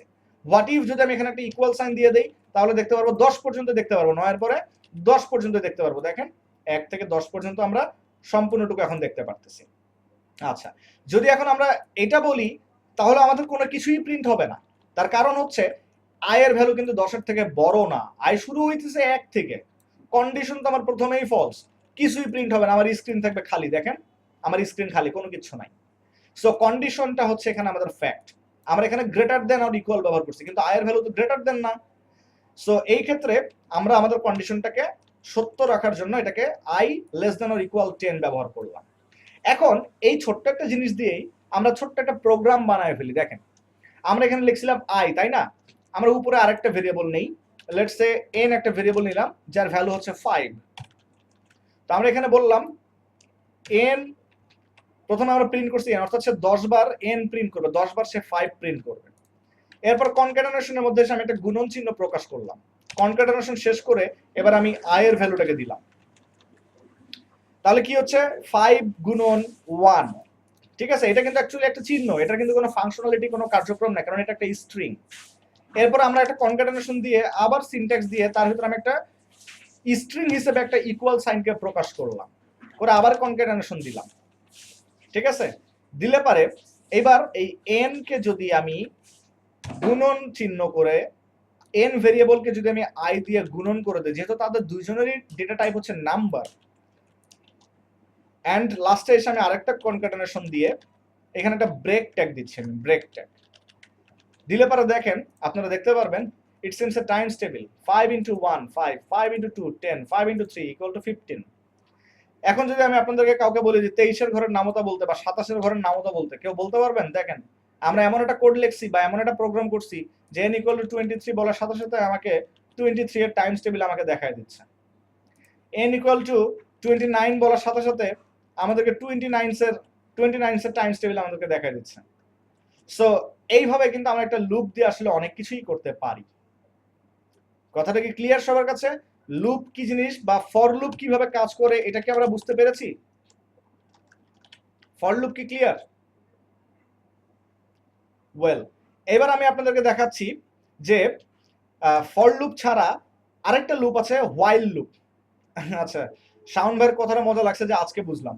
আচ্ছা ঠিক আছে, এবার আমি আপনাদেরকে আরেকটা লুপ দেখাচ্ছি, that is while loop. While লুপের যেটা হয়, হোয়াইল লুপের স্ট্রাকচারটা হচ্ছে এই রকম। হোয়াইল আপনাকে যা কন্ডিশন দেওয়া হবে এই কন্ডিশন এখানে আসবে, CONDITION কন্ডিশন। কন্ডিশন যদি সত্য হয় তাহলে এখানে কাজ হবে। সো কন্ডিশন অপারেশন বা স্টেটমেন্ট এখানে আসবে, অপারেশন বা মানে স্টেটমেন্ট যেটা বলা হবে সেটা এখানে আসবে। আফটার দ্যাট আপডেটটা হবে হচ্ছে এইখানে, আপডেট হয়ে বের হয়ে আসবে। তাহলে ভাইয়া এই লুপটার কি ইনিশিয়ালাইজেশন দরকার নাই? আছে, এই লুপটার ইনিশিয়ালাইজেশন দরকার আছে, বাট এই লুপটার ইনিশিয়ালাইজেশনটা হবে হচ্ছে কোডের বাহিরে, অর্থাৎ লুপের বাহিরে। আর লেটস সে আমি এখানে বললাম যে আই এর ভ্যালু 1। সো এইখানে এই লুপটাই যদি আমি এই লুপটে ফর লুপটাই যদি আমি হোয়াইল লুপ দিয়ে এখন রান করতে চাই, আমি কিন্তু কমেন্ট করে বন্ধ করে দিছি। আমি যদি এই হোয়াইল লুপ দিয়ে যদি এই সেম টাইমস টেবিলটাকে প্রিন্ট করতে চাই, দেখেন আমি এই যে কন্ডিশনটা এখানে দিয়ে দিলাম, while I less than or equal 10, এই লাইনটাই আমাদের স্টেটমেন্ট বা অপারেশন আমরা প্রিন্ট করতেছি। আর আপডেট যেটা আমরা এখানে করতাম i++, সেই আপডেটটাকে আমি এখানে করতেছি। অর্থাৎ হোয়াইল কন্ডিশন, কন্ডিশন যদি সত্য হয় operation, after that update, while condition operation update, এইভাবে আমরা এই কাজটা করতে পারি। আচ্ছা, সো এইভাবে আসলে আমরা আমাদের হোয়াইল লুপটাকে রান করতে পারি। এখন দেখেন আমি ভ্যালুটাকে চেঞ্জ করে দিই, লেটস আমি এখন 30-এর ঘরের নামতা দেখতে চাচ্ছি। সো আপনি এখন আপনার কোডটাকে রান করলে 30-এর ঘরের নামতা দেখতে পারবেন, কারণ আমাদের হোয়াইল লুপ পারফেক্টলি কাজ করতেছে। সো ফর লুপে যেরকম ইনিশিয়াল, মানে ফর লুপ আর হোয়াইল লুপের মধ্যে পার্থক্যটা কি? ফর লুপে ইনিশিয়াল পার্টটাও আমাদের প্রথম অংশেই হতো, আর এই অংশটাও আমাদের প্রথম, আপডেটটাও আমাদের প্রথম অংশের মধ্যেই হতো। হোয়াইল লুপে কি হচ্ছে, ইনিশিয়ালটা আমাদের লুপের বাহিরে হচ্ছে এবং আপডেটটা আমাদের কাজ শেষে হচ্ছে। এটাই হচ্ছে আমাদের হোয়াইল লুপের মধ্যে পার্থক্য। কি জানি কমেন্ট করলেন এখানে Mohammad Al Mamun, difference between while loop and for loop. Difference তো বললাম, কাজ সেম, তাদের কাজের মধ্যে কোনো পার্থক্য নাই। পার্থক্য এটাই, তাদের দুজন কাজ করে দুই ভাবে, একজন বাহিরে লুপ মানে স্টার্ট করে, একজন কি বলে এই যে ভিতরে সবার শেষ কাজ শেষ করে সে আপডেট করে। আচ্ছা, কখন ফর লুপ ইউজ করব, কখন হোয়াইল লুপ ইউজ করব সবই জানতে পারবেন। তার আগে ডু লুপটা একটু দেখাই আপনাদেরকে। ডু লুপটা খুবই মজার। এই হোয়াইলটাকে কাট করে ডু বলবেন, আর হোয়াইল লুপটা যেখানে শেষ হবে সেখানে কন্ডিশনটা দিবেন, হয়ে গেল ডু হোয়াইল লুপ। এটা হচ্ছে ডু হোয়াইল লুপ। দেখেন কাজ ঠিকই করতেছে আমাদের লুপটা, 30ই আছে। কিন্তু এবার একটু কন্ডিশনটাকে ভুল করে দেন, বাট তারপরেও একবারের জন্য হলো আপনার লুপটা রান করবে, এইটাকে বলা হয়ে থাকে ডু হোয়াইল লুপ। এটা একটা বিসিএস এর কোশ্চেন দিয়ে দিলাম আপনাদেরকে, হ্যাঁ, যারা ইন ফিউচারে বিসিএস পরীক্ষা দিবেন আইটি সেক্টর থেকে তাদের জন্য একটা কোশ্চেন দিয়ে দিলাম যে ফর লুপ, হোয়াইল লুপ এবং ডু লুপ, এই তিনটা ডু হোয়াইল লুপ, এই তিনটা লুপের মধ্যে কোন লুপটা একবারের জন্য হলেও কাজ করে, সেটা হচ্ছে ডু হোয়াইল লুপ। কন্ডিশন মিথ্যা হলেও সে একবারের জন্য কাজ করবে, কারণ হচ্ছে কোড যখন রান করে তখন সে টপ টু বটম রান করে। সো টপ টু বটম যখন সে রান করতেছে, প্রথমে তাকে বলা হয়েছে ডু, তুমি করো, কি করবা, তুমি এই লাইনটা প্রিন্ট করো, প্রিন্ট করে আপডেট করে লাস্টে এসে কন্ডিশন চেক করতে যায়, সে দেখতেছে আরে কন্ডিশন তো ফলস, তাহলে আর কেন কাজ করবো, বাইরে চলে আসলাম। এইটা হচ্ছে ডু হোয়াইল লুপের ব্যবহার। সো হোয়াইল লুপ এবং ডু হোয়াইল লুপ এবং ফর লুপ কিভাবে লেখে এইটা নিয়ে তো আপনাদের কোনো কোশ্চেন নাই, right? For loop, while loop এবং ডু হোয়াইল লুপ কিভাবে লেখে এইটা নিয়ে তো আপনাদের কোনো কোশ্চেন নাই, রাইট? আচ্ছা, এইটা নিয়ে যদি কোনো কোশ্চেন না থেকে থাকে তাহলে আমি বলি আমরা এই তিনটা লুপের মধ্যে সবচেয়ে বেশি ব্যবহার করি যে লুপটা, সেটা হচ্ছে হোয়াইল লুপ। সবচেয়ে বেশি ব্যবহার করি প্রফেশনালি হোয়াইল লুপ। আপনি ওয়ার্ডপ্রেসের কথা বলবেন, ওয়ার্ডপ্রেস সিএমএসটা তৈরি করা হয়েছে হোয়াইল লুপ দিয়ে। আপনি ইয়ার কথা বলবেন, র পিএইচপিতে একটা ডেটাবেস থেকে ডেটা রিড করে নিয়ে এসে যখন আমরা ওয়েবসাইটে দেখাবো তার কথা বলবেন, সেখানেও আমরা সবচেয়ে বেশি ব্যবহার করি হোয়াইল লুপ। সো এই তিনটা লুপের মধ্যে প্রফেশনাল লেভেলে সবচেয়ে বেশি ব্যবহার হয় কিংবা প্রজেক্টে সবচেয়ে বেশি ব্যবহার করা লুপ হচ্ছে হোয়াইল লুপ, এটা মাথায় রাখেন। এই কোশ্চেনটা একটু আগে করছিলাম মোহাম্মদ আলামিন, আমি কোশ্চেনের অ্যান্সারটা আপনাকে দিলাম যে সবচেয়ে বেশি লুপ আমরা ব্যবহার করব হোয়াইল লুপ, বাট কোন লুপটা কোন জায়গায় ব্যবহার করতে হবে এইটা দেখার জন্য আপনাকে একটু ওয়েট করতে হবে যতক্ষণ পর্যন্ত আমরা প্রজেক্ট না শুরু করতেছি, কারণ আসলে সিস্টেম রিকোয়ার্ড, আমাদের প্রজেক্ট বলে দেয় যে কোন জায়গায় কোন লুপ ব্যবহার করতে হয়। যেমন আমি 4 নাম্বার আরেকটা লুপের কথা বলছিলাম যেটাকে বলা হয়ে থাকে ফর ইচ লুপ, যেটা অ্যাসোসিয়েটিভ অ্যারের সাথে কাজ করে। তো আমরা তো ডেটাবেস থেকে ডেটাগুলোকে অ্যাসোসিয়েটিভ অ্যারের মধ্যেও নিয়ে এসে দেখতে পারি। সো যখন আমরা ডেটাগুলোকে অ্যাসোসিয়েটিভ অ্যারের মধ্যে নিয়ে এসে দেখবো তখন অবভিয়াসলি আমাদেরকে ফর ইচ লুপ ব্যবহার করতে হবে, তখন আমাদের এই for loop, while loop, do while loop, এই তিনটে লুপ কিন্তু তখন আর ব্যবহার করে আমাদের লাভ নেই। সো ডেটাবেসের ডেটা রিড করে নিয়ে এসে যখন আমি লুপ করব তখন আবার আমাকে ফর ইচ লুপ ব্যবহার করা লাগবে, যেটা আমি আপনাদেরকে এখনো শিখাইনি। ওয়েল, তো আমরা মোটামুটি ভাবে দেখলাম যে কিভাবে আসলে if else, nested if else, for loop, while loop, do while loop তিনটা কাজ করে। তো আসেন আমরা এবার একটা কাজ করি, ওই যে একটু আগে আমরা ইভেন নাম্বার এবং অড নাম্বার কি বলেছেন লুপের ক্ষেত্রে কন্টিনিউ এন্ড ব্রেকটা একটু বুঝে দিন। কন্টিনিউ আর ব্রেক যেটা সুইচ কেস, ওইটাতে আমরা আরেকটু পরে আসবো, আমাদের টপিক আছে আরো মেলাগুলো টপিক আছে, আমি স্টেপ বাই স্টেপ আপনাদেরকে সবগুলোই দেখাবো, টেনশন করার দরকার নাই, আমার সাথে চলতে থাকেন, সবগুলো টপিকই পাবেন। আমি আসলে লাফালাফি না করে স্টেপ বাই স্টেপ আমি যাব। ওয়েল, সো আমি আপনাদেরকে যেটা দেখালাম এতক্ষণ ধরে ইফ এলস, ফর লুপ, এগুলো দিয়ে আমরা কিছু অপারেশন করতে পারি। যেমন আমরা ইফ এলস দিয়ে কি করছিলাম, ইফ এলস দিয়ে আমরা যেটা করছিলাম যে একটা ইভেন নাম্বার কিংবা অড নাম্বার সেটা বের করার একটা অপারেশন আমরা করছিলাম, যেমন n ইকুয়াল টু 50, এইটা ইভেন নাম্বার না অড নাম্বার আমরা বের করছিলাম। বাট এবার আমরা দেখতে চাচ্ছি আমাদেরকে এমন একটা কোড লিখতে বলা হলো যে 1 থেকে 50, এই 1 থেকে 50 নাম্বারের মধ্যে কে ইভেন আর কে অড তুমি একবারে সবাইকে দেখায় দাও, কে ইভেন আর কে অড। সেটা কিভাবে করবেন এবার, সেটার জন্য ধরুন আমি একটা হোয়াইল লুপ লিখলাম, হোয়াইল লুপে আমি বললাম n এর ভ্যালু, এখানে i এর ভ্যালু দিয়ে বলা হচ্ছে i এর value less than or equal যদি 50 হয়ে থাকে, সে 50 বার আমি লুপটাকে ঘুরাবো। আমার এটা আর দরকারই নাই, n ইকুয়াল টু দরকারই নাই আমার, আমি i এর ভ্যালু 50 পর্যন্ত আমি লুপটাকে ঘুরাবো, এন্ড তার ভিতরে আমি বলতেছি, এর ভিতরে আমি একটা হোয়াইল লুপের মধ্যে আমি একটা ইফ এলস কন্ডিশন আমি নিচ্ছি। ইফ এলস কন্ডিশন আমি বলতেছি i এর ভ্যালু যখন 1 যদি আমি মড করি 2 দিয়ে এন্ড তার ভাগশেষ যদি 0 হয়, তাহলে আমি এখানে ইকো করে বলবো যে i is an odd, sorry যদি 0 হয় তাহলে হচ্ছে ইভেন নাম্বার, হ্যাঁ, এলস আমি তাকে বলবো i is an odd number। So এইবার আমাদের ফাংশনটা কি হয়ে গেল যে আমরা আইটাকে 1 থেকে শুরু করতেছি, 50 পর্যন্ত আমরা প্লে করব। সো 1 থেকে 50 পর্যন্ত প্লে করার সময় 1 যখন ভ্যালু তাকে যদি 2 দিয়ে মড করে যদি আমার ভাগশেষ 1 থাকে, তাহলে সেটা আমার অড নাম্বার, আর যদি ভাগশেষ শূন্য থাকে তাহলে সে আমার ইভেন নাম্বার। এইভাবে সে এবার 1 থেকে 50 পর্যন্ত সবগুলো নাম্বারকে এবার আমাদের ইভেন না অড সে আমাদেরকে বলে দিবে। লেটস সি, আমরা একটু দেখি। একটা ব্রেক ট্যাগ প্রিন্ট করলে পারে প্রত্যেকটা জিনিস লাইন বাই লাইন হবে। সো আমরা একটা ব্রেক ট্যাগ প্রিন্ট করি। দেখেন, সো আমরা এটাকে রান করলাম। 1 ইজ অ্যান অড নাম্বার। 1 আচ্ছা, এভরি টাইম সে ওটাই করতেছে, আমি আপডেট করি নাই। এই হোয়াইল লুপের লাস্টে এসে আমাকে যেটা করতে হবে, আপডেট করতে হবে। সো আমরা আপডেটটাও করলাম, আপডেটটা ভুলে গেছিলাম। সো আপডেটটা করার পর দেখেন এখন কি আসে। 1 is an odd number, 2 is an even number, 3 as an odd number, even, 5 odd, 6 even, লাস্টের দিকে চলে যান, 25 হচ্ছে অড, 26 হচ্ছে ইভেন। সো আমরা কিন্তু এখন মোটামুটি ভাবে ইভেন নাম্বার এবং অড নাম্বার দিয়ে বুঝতে পারলাম যে ইভেন নাম্বার এবং অড নাম্বার আমরা যদি সিরিয়ালি বের করতে চাই আমরা কিভাবে বের করতে পারি। ক্লিয়ার নাকি ক্লিয়ার না সবাই? সবাই যদি বুঝতে পেরে থাকি একটু বলি।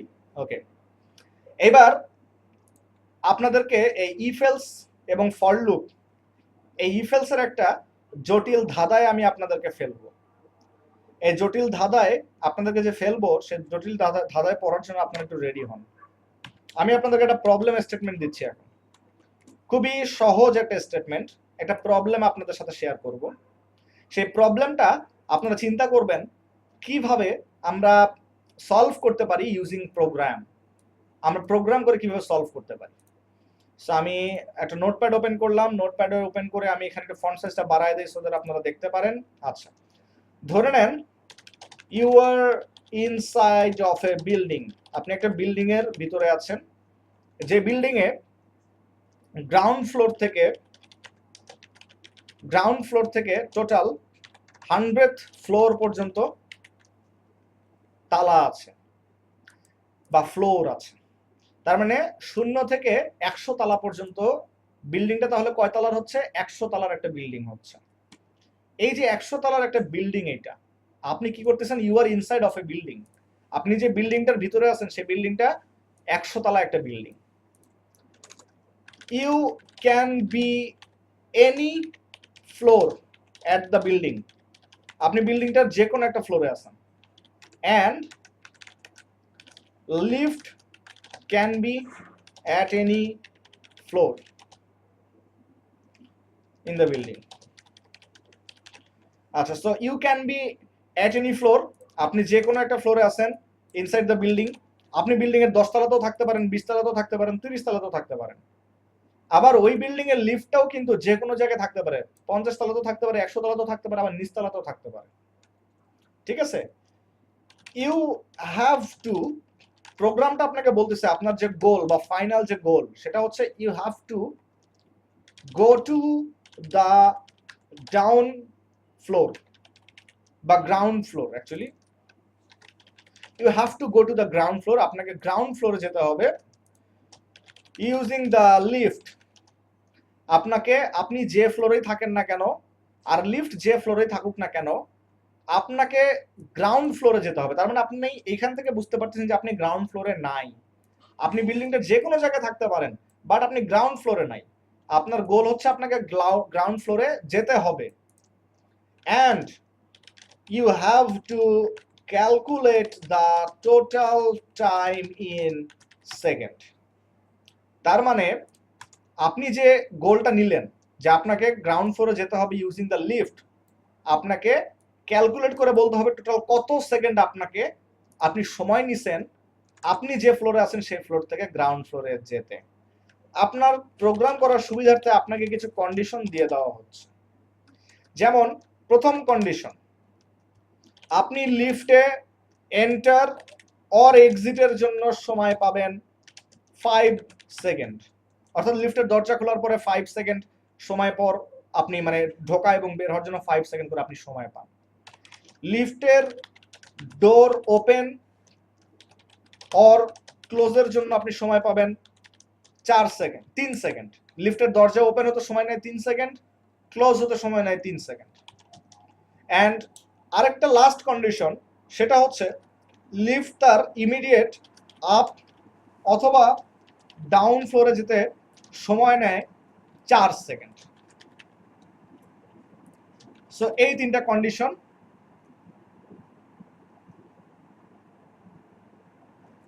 কন্ডিশন, আপনাদেরকে দেওয়া আছে যে লিফট এন্টার বা এক্সিটের জন্য আপনি সময় পাবেন 5 সেকেন্ড, লিফটের দরজা ওপেন বা ক্লোজ হওয়ার জন্য আপনি সময় পাবেন 3 সেকেন্ড, এবং লিফটটা উপরে কিংবা ডাউনে অর্থাৎ ইমিডিয়েট উপরের ফ্লোরে যেতে কিংবা ইমিডিয়েট ডাউন ফ্লোরে যেতে সময় নেয় 4 সেকেন্ড করে।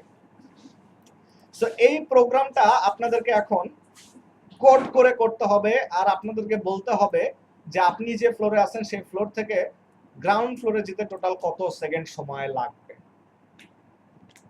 করতে পারবেন এটার প্রোগ্রাম বা এটার কোড? এই যে একটা প্রবলেম স্টেটমেন্ট আপনাদের সামনে বললাম, এটার কোড কি করতে পারবেন কেউ? ট্রাই করে দেখতে পারি। গোলাম রব্বানী মিথু হচ্ছে নো। বাকিটা তার মানে আমি ধরে নিতে পারি যে আপনারা পারবেন। আচ্ছা ঠিক আছে, ওয়েল। প্রশ্ন বুঝতে সমস্যা হচ্ছে? প্রশ্নটা আরেকবার ক্লিয়ার করে দিচ্ছি। দেখেন, আপনি একটা বিল্ডিং এ আছেন, যে বিল্ডিং এ 100 তলা একটা বিল্ডিং। আপনি বিল্ডিংটার যে কোনো জায়গায় থাকতে পারেন, লিফটও যে কোনো জায়গায় থাকতে পারে।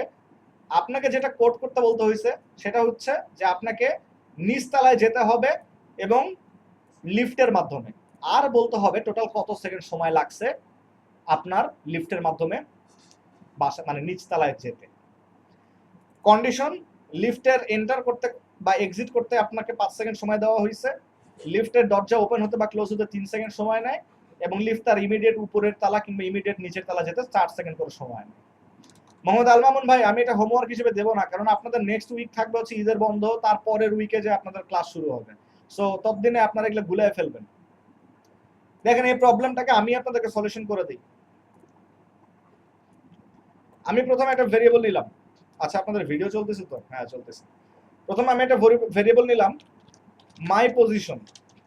ধরেন আমি কথার কথা বললাম আমার পজিশন 15 তলা। এখন ধরলাম লিফট পজিশন, ধরেন লিফটের পজিশন আমি ধরলাম 30 তলা। তো মাই পজিশন এবং লিফট পজিশন, আচ্ছা প্রথমে আমি লিফটের পজিশন ধরি 3 তলা। তো আমার পজিশন 15 তলা, লিফটের পজিশন 3 তলা। কে বড় এখানে? এখানে বড় হচ্ছে আমার পজিশন বড়। সো লিফটকে আমার কাছে আসতে হবে, তাই না? তো আমি যদি লিফটকে আমার কাছে ডাকি তাহলে লিফট তো আমার কাছে আসতে 4 সেকেন্ড করে সময় নেবে। তাহলে 15 থেকে 3 বাদ দিলে পরে 12 থাকে। 12-র সাথে সে গুণন করবে এভরি টাইম 4। তাহলে আমরা এখানে একটা কন্ডিশন লিখতে পারি, ইফ হচ্ছে এরকম, মাই পজিশন যদি বড় হয়ে থাকে, মাই পজিশন যদি লিফট পজিশনের থেকে বড় হয়ে থাকে, তাহলে আমরা যেটা করব, আমরা একটা ভেরিয়েবল নিচ্ছি রেজাল্ট ইকুয়াল টু, আমরা তাহলে কি করব, মাই পজিশন থেকে লিফট পজিশনকে বাদ দেব, বাদ দিয়ে তার সাথে আমরা 4 গুণন করব। তাহলে 15 থেকে 3 বাদ দিলে পরে থাকে 12, 12-র সাথে 4 গুণন করলে 4 12 48। 48 পরে এবার লিফট আমার চোখের সামনে এসে দরজা খুলবে, আমি ঢুকবো, আবার দরজা বন্ধ হবে। তার মানে দরজা খুললো 3 সেকেন্ড, আমি ঢুকলাম 5 সেকেন্ড, 3 আর 5 8 সেকেন্ড, ঠিক আছে? আবার দরজা বন্ধ হবে, 8 আর 3 11 সেকেন্ড। 11 সেকেন্ড কিন্তু এখানে হয়ে গেল 11। এরপরে আমি যে ফ্লোরে আসি সেই ফ্লোর থেকে নিচতলায় যেতে হবে। তো আমি কোন ফ্লোরে আছি? আমি তো আমার ফ্লোরেই আসি। তাহলে এখানে এসে আমি আবার একটা ব্র্যাকেট দিয়ে বলতে পারি যে মাই পজিশনের সাথে 4 গুণন করো, তাহলে পরে আমি নিচতলায় চলে যেতে পারলাম। এবার নিচতলা খালি চলে গেলেই হবে না, নিচতলায় যাওয়ার পরে দরজাটা একবার খুলবে 3 সেকেন্ড, আমি একবার বের হবো, তার মানে 3 আর 5 8 সেকেন্ড আবার লাগবে। তো এই 8, এই হচ্ছে আমাদের প্রথম কন্ডিশন। এখন এখানে এসে আমি আরেকবার ইফ মানে এলস ইফ লিখতে পারি। এলস ইফ এবার কি হতে পারে, এবার আমি থাকতে পারি 3 তলায়, এবার লিফট থাকতে পারে হচ্ছে 15 তলায়। সেক্ষেত্রে লিফটের পজিশনটা এবার বড়। সো লিফটের পজিশন যদি আমার পজিশন থেকে বড় হয়, লিফটের পজিশন যদি এবার আমার পজিশন থেকে বড় হয়, তাহলে যে জিনিসটা হবে যে এই জিনিসটাই কাজ হবে, শুধুমাত্র এই মাই পজিশন যেটা, এটা চলে আসবে আমাদের লাস্টে। That's it. এখন লিফট পজিশন থেকে আমার পজিশনটা বাদ দিচ্ছে, তার মানে লিফটের পজিশন 15, 15 থেকে আমার পজিশনটা বাদ দিচ্ছে 3, 3-এ আসলে পরে সে এবার হচ্ছে 12, 12 × 4, দেন আমার পজিশন থেকে সে নিচে চলে যাচ্ছে। এখানে আমার পজিশন ছিল প্রথমবার 15, সো 4 15 90 সেকেন্ড, বাট এবার কিন্তু আমার পজিশন 3, তার মানে 3 4 12 সেকেন্ড। আচ্ছা, লাস্টে আরেকটা কন্ডিশন, এলস। এই কন্ডিশনে আমি বললাম আমিও যেখানে আছি লিফটও সেখানে আছে, সো এখানে আমার পজিশন আর লিফটের পজিশনের মধ্যে কোনো পার্থক্য নাই। লিফটও 5 তলায় আছে, আমিও 5 তলায় আছি, সো সেক্ষেত্রে কি লিফটের আমার কাছে আসার জন্য কোনো সময় ক্যালকুলেট করতে হবে? দরকার নাই। ঠিক আছে, দেখেন দ্যাটস ইট। এখন আপনি 15 তলায় আছেন, লিফট আছে 3 তলায়। যদি আপনি এখন এটাকে রিলোড দেন, আপনার টোটাল সেকেন্ড ও আছে, এখানে ইকো করা হয় না, তাহলে ইকো করতে হবে। ইকো রেজাল্ট, আরে ইকো রেজাল্ট। আপনি এবারে রেজাল্ট ভেরিয়েবলটাকে প্রিন্ট করে দেন এভরি টাইমস, সে আপনাকে রেজাল্ট বলে দেবে যে আপনার কতক্ষণ সময় লাগতেছে। যখন আপনি 15 তলায়, লিফট 3 তলায়, তখন আপনার নিচ তলায় যেতে সময় লাগবে 127 সেকেন্ড। খাতা কলমে ক্যালকুলেশন করে দেখেন এবার। আমি যখন 3 তলায়, লিফট যখন 15 তলায়, তাহলে লিফট 12টা তলার নিচে নামবে, দেন আমাকে 3 তলা থেকে নিচে নামাবে, সেক্ষেত্রে আমার সময় লাগবে 79 সেকেন্ড। লিফট যখন 5 তলায়, আমি যখন 5 তলায়, তখন আমার সময় লাগবে 39 সেকেন্ড। সো এই যে কন্ডিশন, সেই কন্ডিশন অনুযায়ী আমরা একটা রিয়েল লাইফ প্রবলেম সলভ করতে পারি এইভাবে। সবাই কি ক্লিয়ার?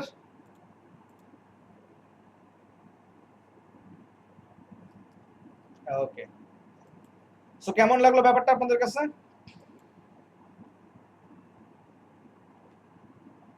আচ্ছা, সো এইটা ছিল হচ্ছে আপনাদের স্টার্টিং। ক্লিয়ার? এটা ছিল কমপ্লিটলি আপনাদের স্টার্টিং। আমি পিএইচপির যে বেসিক ক্লাস যে 3-4টা হবে, এই 3-4টা বেসিক ক্লাস আমি আপনাদের একটু সময় নিয়ে নেব, মানে আপনাদের একটু বেশি বেশি করে পড়াবো, আস্তে আস্তে পড়াবো, সো দ্যাট আপনারা এই কোডিং এর সিনট্যাক্স গুলোর সাথে পরিচিত হতে পারেন, কোডিং গুলোর সাথে পরিচিত হতে পারেন।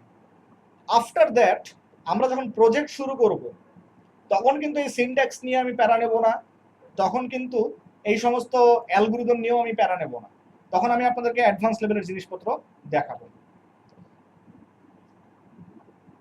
বুঝতে পারছেন সবাই?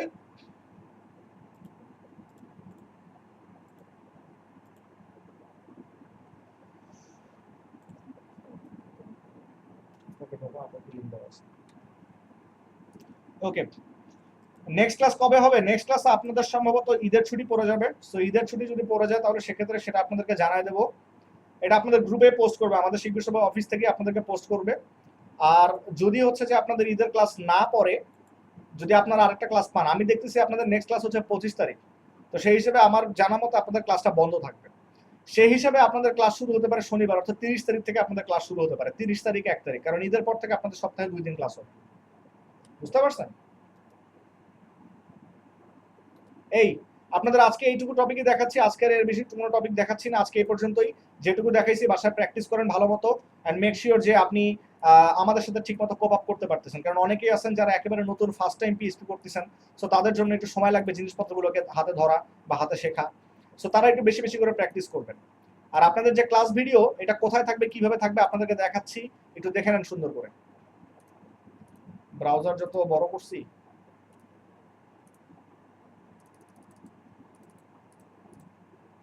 ওকে, সো ভিডিওটা আমি অফ করে দিলাম।